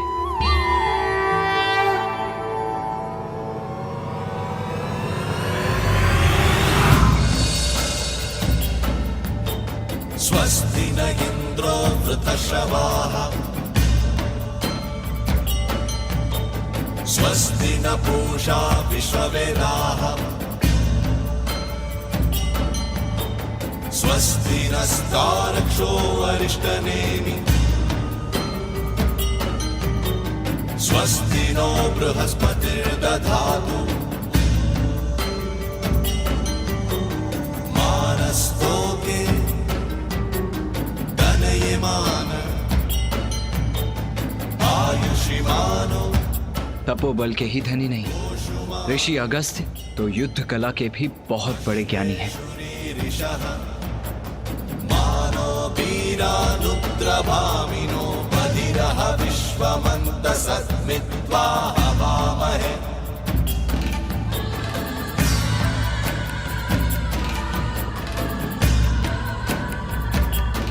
ऋषिवर, मैं आपके आश्रम आपसे शिक्षा प्राप्त करने हेतु आया हूँ।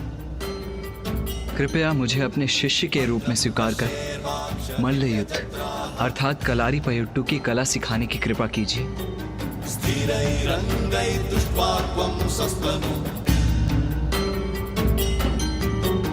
दिव्यक्षेमहि देवहितं यदायुः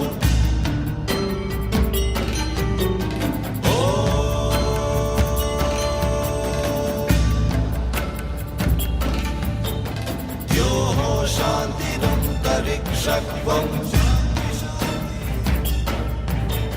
शांति पृथ्वी शांतिरापः शांति शांति शांति शांति। कुमार कार्तिकेय, तुम्हारा प्रशिक्षण कल भोर में प्रारंभ होगा।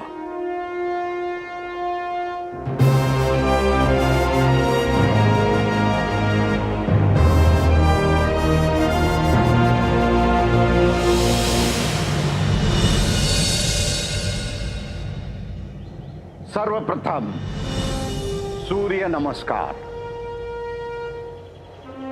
जो आज्ञा गुरुवर।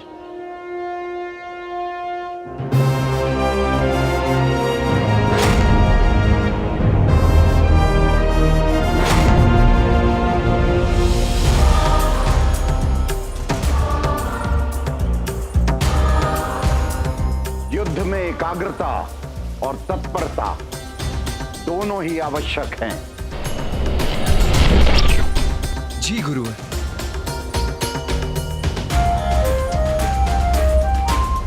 विरोधी की प्रत्येक क्रिया की सूक्ष्मता का सूक्ष्मता से ही अवलोकन करना चाहिए, अन्यथा चूक हो सकती है। अवश्य गुरुवर। क्रिया को पुनः दोहराने से अभ्यास होता है, इसलिए पुनः करिए। जी गुरुवर।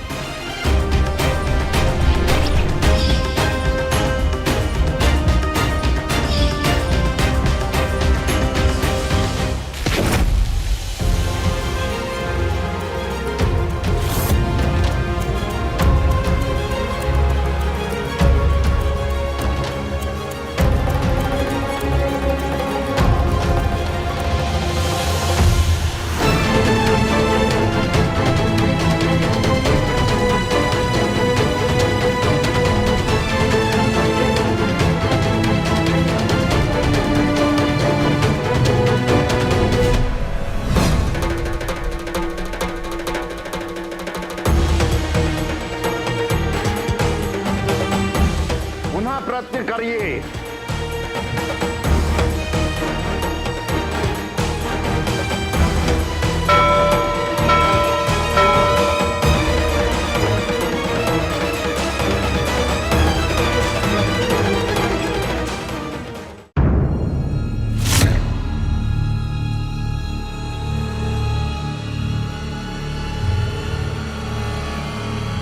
कुमार कार्तिकेय, अपना लक्ष्य मुझे बनाओ।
ऋषि अगस्त्य इतने प्रभावशाली योद्धा है? हाँ गणेश, मैं अति भाग्यशाली हूँ कि मुझे ऋषि अगस्त्य जैसे गुरु मिले। उनकी प्रतिभा के बारे में जानकर तुम भी अचंभित रह जाओगे। तो बताइए ना भैया, फिर क्या हुआ?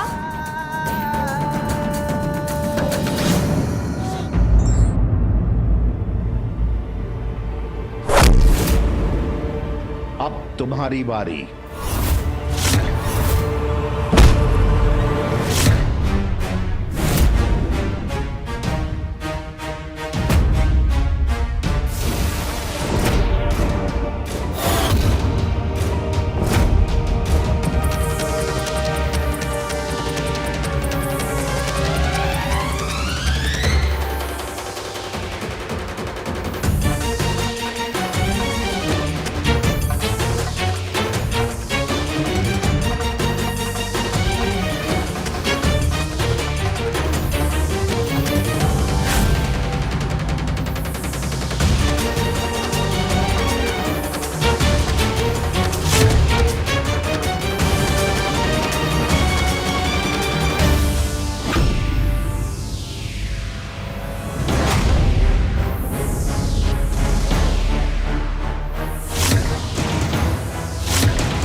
मेरी युद्ध कला के प्रशिक्षण का पहला चरण मात्र था, किंतु इसके पश्चात ऋषिवर अगस्त्य ने मुझसे उससे भी कहीं अधिक कठिन अभ्यास करवाए।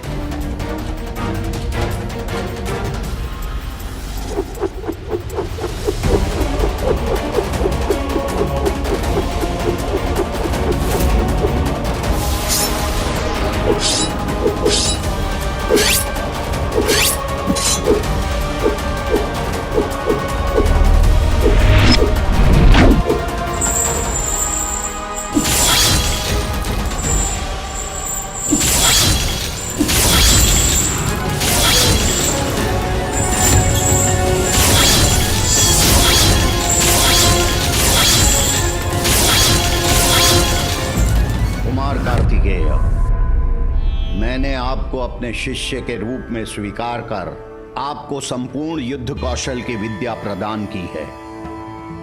अब आप पूर्ण रूप से प्रशिक्षित हो चुके हैं, अतः आप यहां से प्रस्थान करने के लिए मुक्त हैं। इतनी शीघ्र?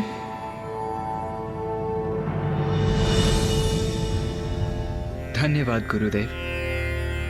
कल्याण हो।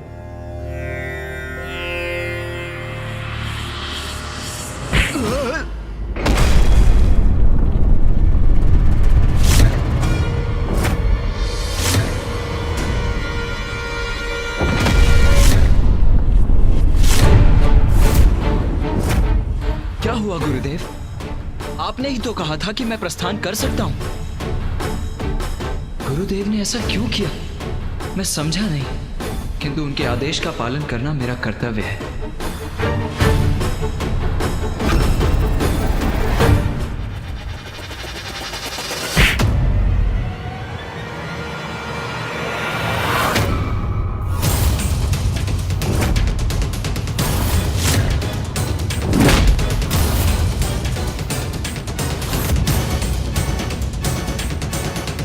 किंतु गुरुदेव, आपने ही तो मुझे जाने की अनुमति दी थी।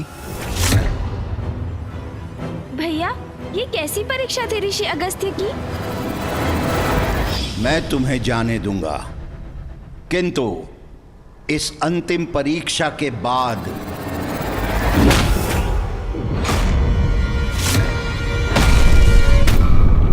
परीक्षा ले रहे हैं गुरुवर? तो उसमें भी अवश्य सफल होऊंगा मैं।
शिष्य, प्रमाणित करो अपने आप को।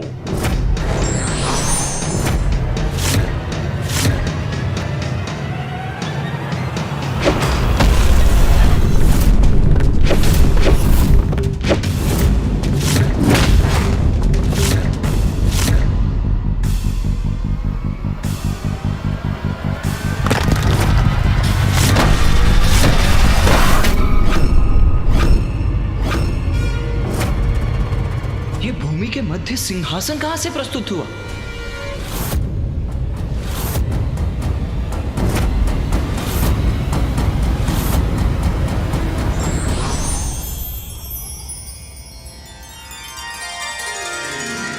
प्रणाम ऋषिवर। प्रणाम भूदेवी।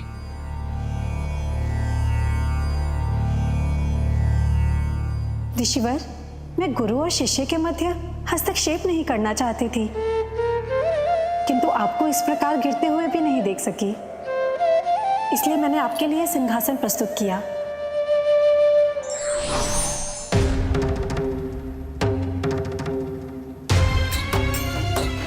इतने सम्मानित हैं ऋषि अगस्त्य कि भूमि देवी ने उनकी पृष्ठ को धरती से स्पर्श तक नहीं करने दिया, उनको सिंहासन पर स्थित कर दिया। भैया, ऋषिवर अगस्त्य की महानता तो अद्भुत है, जिनका सभी आदर व सम्मान करते हैं। बताइए ना भैया, फिर क्या हुआ? कुमार कार्तिकेय, अब आपको सिखाने के लिए मेरे पास कुछ भी शेष नहीं है। अब आप संपूर्ण योद्धा बन चुके हैं। धन्यवाद ऋषिवर, ये तो आपकी ही कृपा है। आपसे शिक्षा पाकर मैं धन्य हुआ। आप मेरे श्रेष्ठ शिष्य हैं कुमार कार्तिकेय। आप सदा मेरे सम्मान का कारण बनेंगे। कल्याण हो। ऋषि अगस्त्य की कृपा से ही मैं इतना महान योद्धा बना गणेश। उनकी महानता का वर्णन शब्दों से नहीं किया जा सकता अनुज। हाँ भैया, उचित कहा आपने।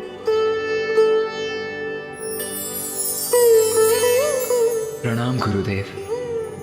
भैया ने जिस प्रकार बखान किया, सत्य है, असाधारण है ऋषिवर अगस्त्य। मैं महादेव को क्रोधाग्नि के प्रति अपनी आशंका व्यक्त करने की प्रतीक्षा कर रहा हूँ, किंतु सभी ऋषि अगस्त्य की कथा में इतने लीन हैं कि मैं कैसे प्रारंभ करूं?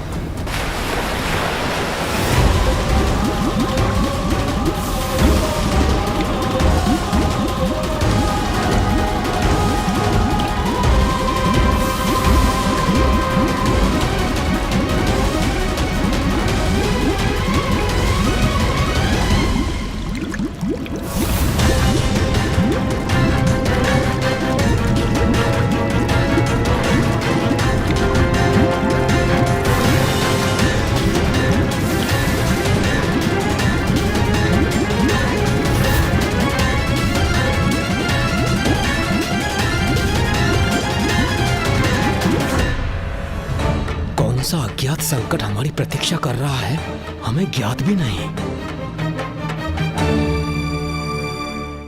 किंतु पिताश्री, यदि ऋषिवर अगस्त्य नदी को अपने कमंडल से बाहर नहीं आने दे रहे हैं, तो क्या हमारे पास कोई और उपाय नहीं है?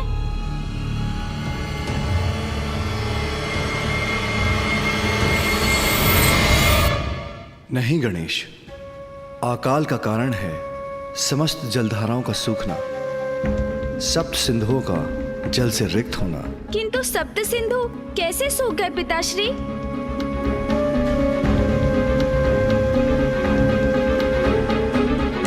ऋषि अगस्त्य ने सप्त सिंधुओं का जलपान कर लिया।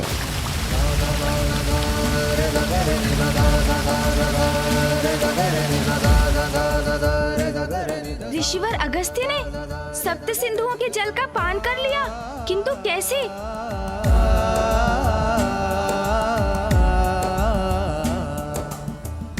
हाँ गणेश जी, हुआ ऐसा कि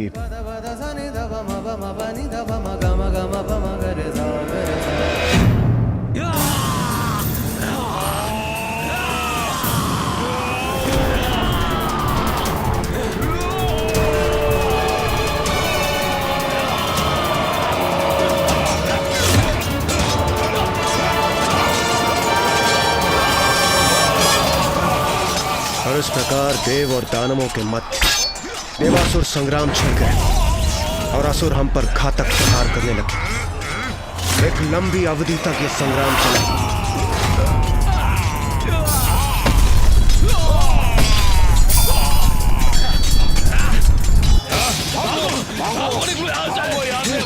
भागो जल्दी बचाओ, जाओ जाओ।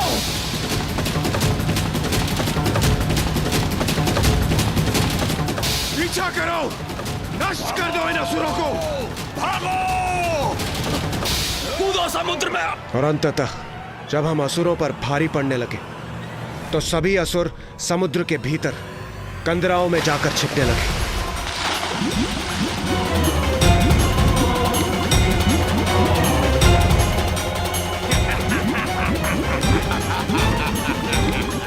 अब तुम हमें क्या मार पाओगे देवताओं? तब सभी देवताओं ने ऋषि अगस्त्य से समुद्र को जल से रिक्त करने की प्रार्थना की।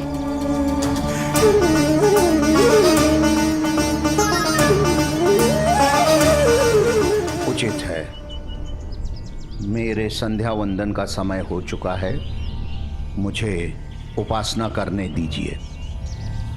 उन्होंने हमारी प्रार्थना स्वीकार की और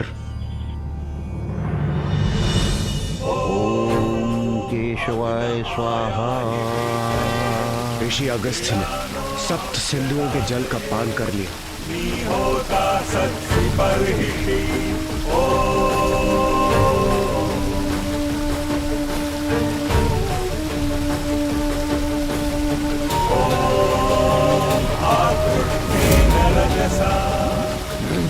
ये क्या? जल का स्तर कैसे कम हो रहा है? हाँ?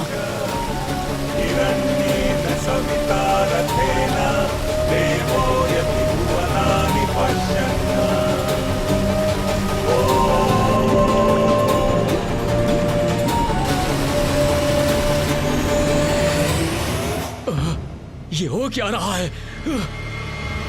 जल का स्तर कम क्यों हो रहा है?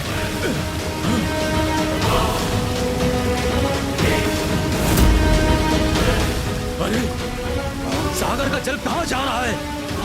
ये क्या हो रहा है? इस प्रकार जल विहीन हो गया सागर तो हमारा विनाश संभव हो जाएगा। हम क्या करें अब?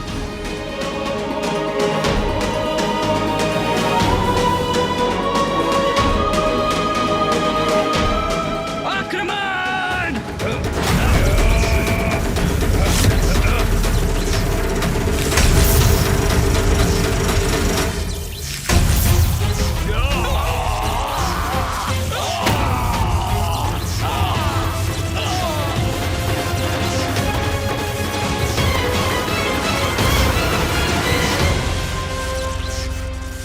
हमारे अस्त्रों की उष्णता से समुद्र के बाहर की भूमि, नदियां, जलाशय सभी सूख रहे थे।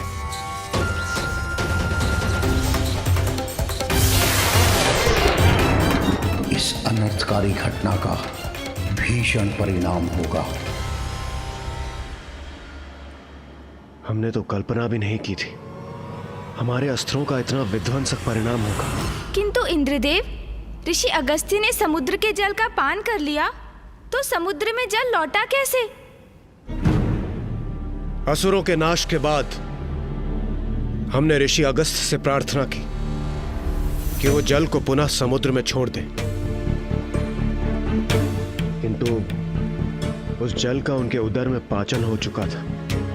इसलिए उन्होंने लघु शंका के माध्यम से जल को पुनः मुक्त किया, किंतु उस समय में चलने वाले अस्त्रों की उष्णता के कारण दक्षिण की धरती पूर्ण रूप से सूख चुकी थी, अकाल पड़ चुका था।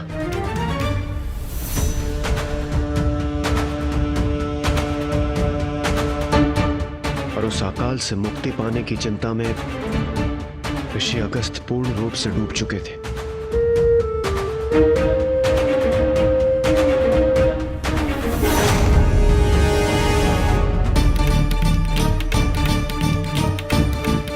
और फिर इस समस्या का समाधान ढूंढने के लिए उन्होंने एक तप प्रारंभ किया।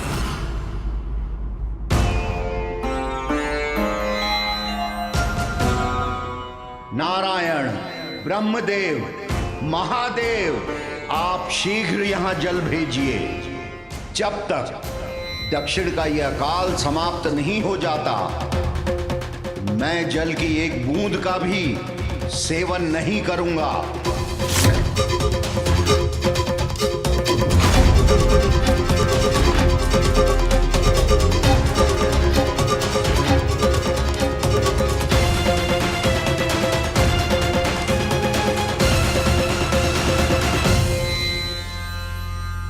पिताश्री, क्या ऋषि अगस्त्य को उनके तप से समस्या का समाधान प्राप्त हुआ? क्या उनके तप से नदी रूपी जल धारा उत्पन्न हुई? पुत्र, ऋषि अगस्त्य को जब तप करते हुए अनेक वर्ष बीत गए, तब एक दिवस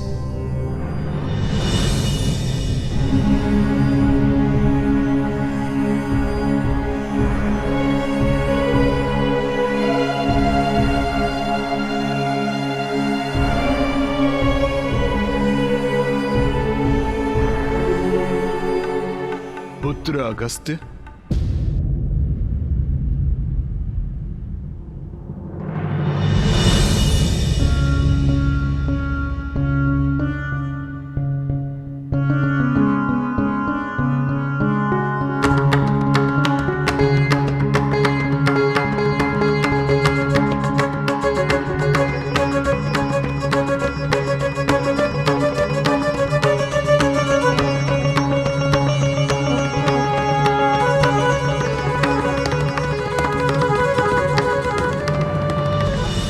सभी दिव्य आत्माओं को मेरा प्रणाम।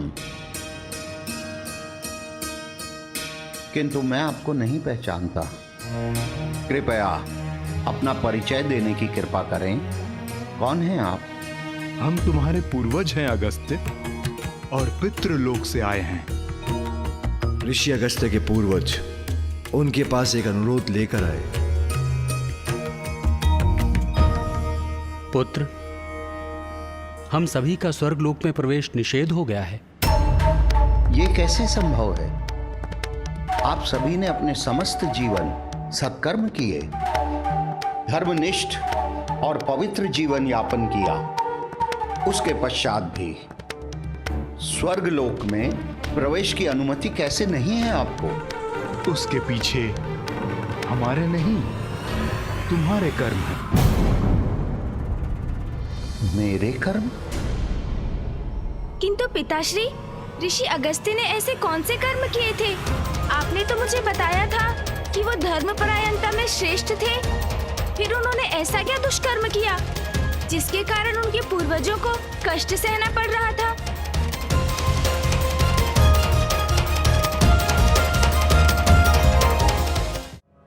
कभी कभी जो कर्म आप करते हैं वो नहीं, अपितु जो आप नहीं करते वो आपके जीवन में समस्या उत्पन्न करते हैं।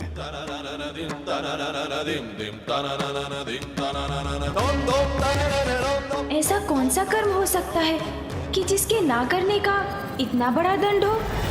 पुत्र, तुमने विवाह कर गृहस्थ आश्रम में प्रवेश नहीं किया, अर्थात तुम्हारे साथ हमारे वंश का भी अंत होगा और हमारे लिए पितृ धर्म निभाने वाला कोई शेष नहीं बचेगा।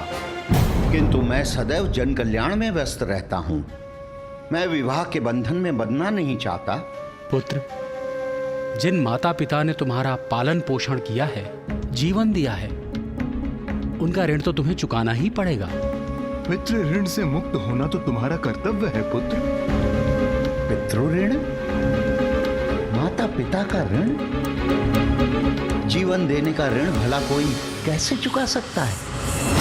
विधि विधान से विवाह कर संतान उत्पन्न करने से और उनके पालन पोषण करने से ही यह संभव है।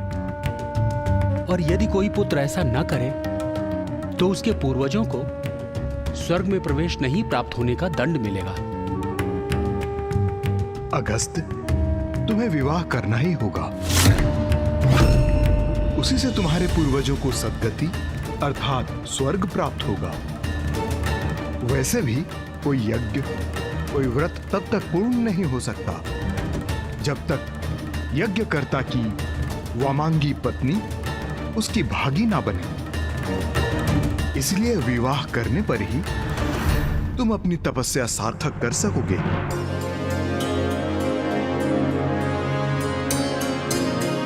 और तुम्हारे विवाह से ही दक्षिण का अकाल भी दूर होगा।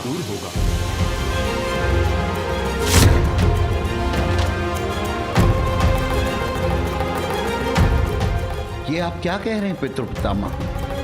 मेरे विवाह से दक्षिण का अकाल कैसे दूर हो सकता है? वो भी ज्ञात हो जाएगा, किंतु सर्वप्रथम तुम्हें राजा कवेर के पास जाकर विवाह हेतु उनकी पुत्री लोपामुद्रा का हाथ मांगना होगा। अर्थात विवाह करना ही होगा मुझे। अपने पूर्वजों के आदेश अनुसार ऋषि अगस्त्य ने विवाह करना स्वीकार कर लिया। वो विदर्भ नरेश राजा कवेर के पास उनकी पुत्री से अपने विवाह का प्रस्ताव लेकर गए, किंतु ये ऋषिवर के लिए इतना सरल नहीं था, क्योंकि अति सुंदरी देवी लोपामुद्रा अपने धर्म आचरण के लिए भी प्रसिद्ध थी और उनके पिता उनसे अत्यधिक स्नेह करते थे।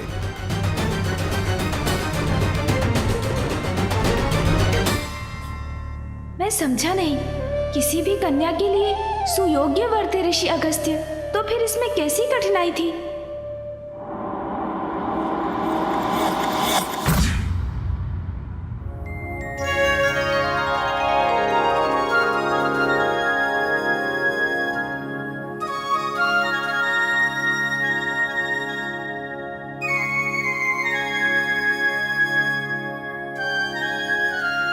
नाथ, भोजन प्रारंभ कीजिए, अन्यथा ये शीतल होकर अपना स्वाद खो देगा। महारानी, आप भली भांति जानती हैं, जब हमारी प्रिय पुत्री अपने हाथों से हमें भोजन कराती है, हम तभी भोजन करते हैं। कहाँ है हमारी पुत्री लोपामुद्रा? मैं यहाँ हूँ पिताश्री।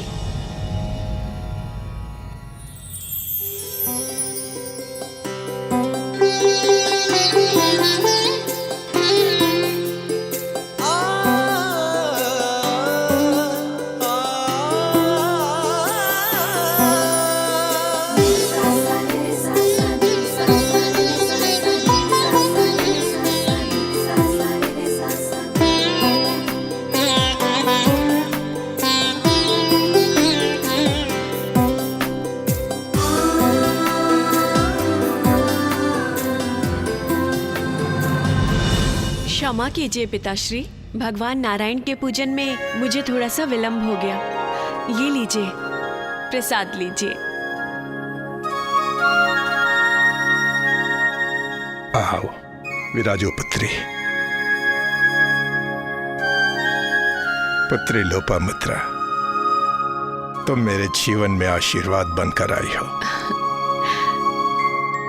जब से तुम्हारा आगमन हुआ है, हमारे राज्य में धन धान्य समृद्धि की वृष्टि हो रही है।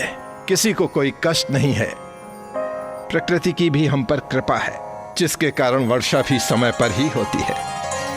पुत्री, तुम मेरे हृदय के आनंद का कारण हो। मैं तुम्हें यहां से कहीं नहीं जाने दूंगा।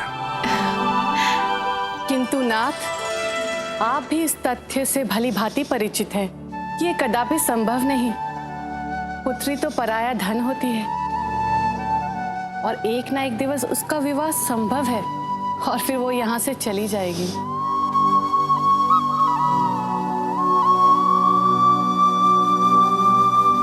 प्रणाम महाराज, आपसे भेंट करने ऋषि अगस्त्य पधारे हैं।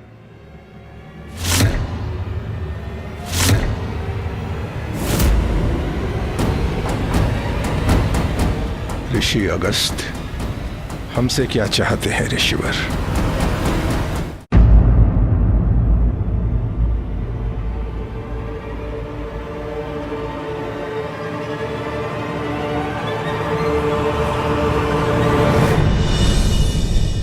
ऋषिवर, आपका यहां स्वागत है। ऋषिवर, आपके यहां आगमन का कोई कारण अवश्य होगा। कहिए, आपकी ऐसी कौन सी इच्छा है जो मैं पूर्ण कर सकता हूं?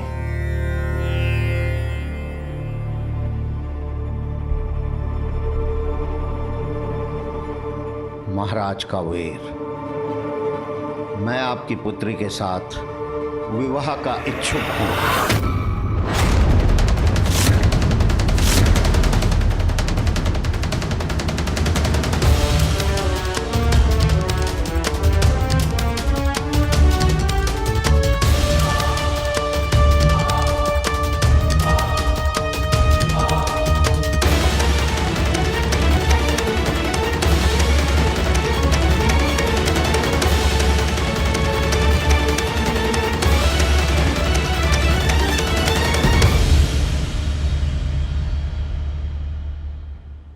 क्या विचार कर रहे हैं राजन?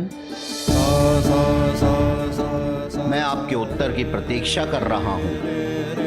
कहिए, आपको मेरा प्रस्ताव स्वीकार है?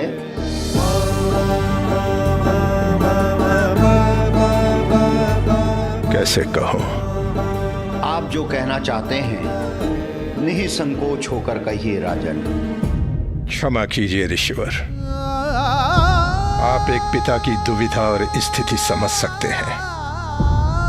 ऋषिवर, मैं आपका प्रस्ताव स्वीकार नहीं कर सकता। नहीं कर सकता ऋषिवर। क्या महाराज कबीर ने ऋषि अगस्त्य का प्रस्ताव ठुकरा दिया?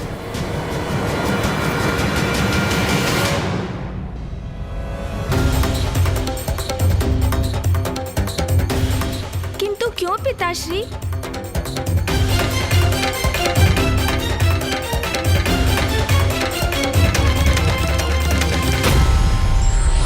ईश्वर एवं सिद्ध पुरुष की लीला के पीछे अवश्य कोई न कोई उद्देश्य छिपा होता है। आवश्यकता है हमें उसे समझने की। विघ्नहर्ता श्री गणेश के अद्भुत शक्तियों से भरे वीडियोस देखने के लिए चैनल को सब्सक्राइब करना न भूलें और साथ ही बेल आइकॉन भी दबाएं।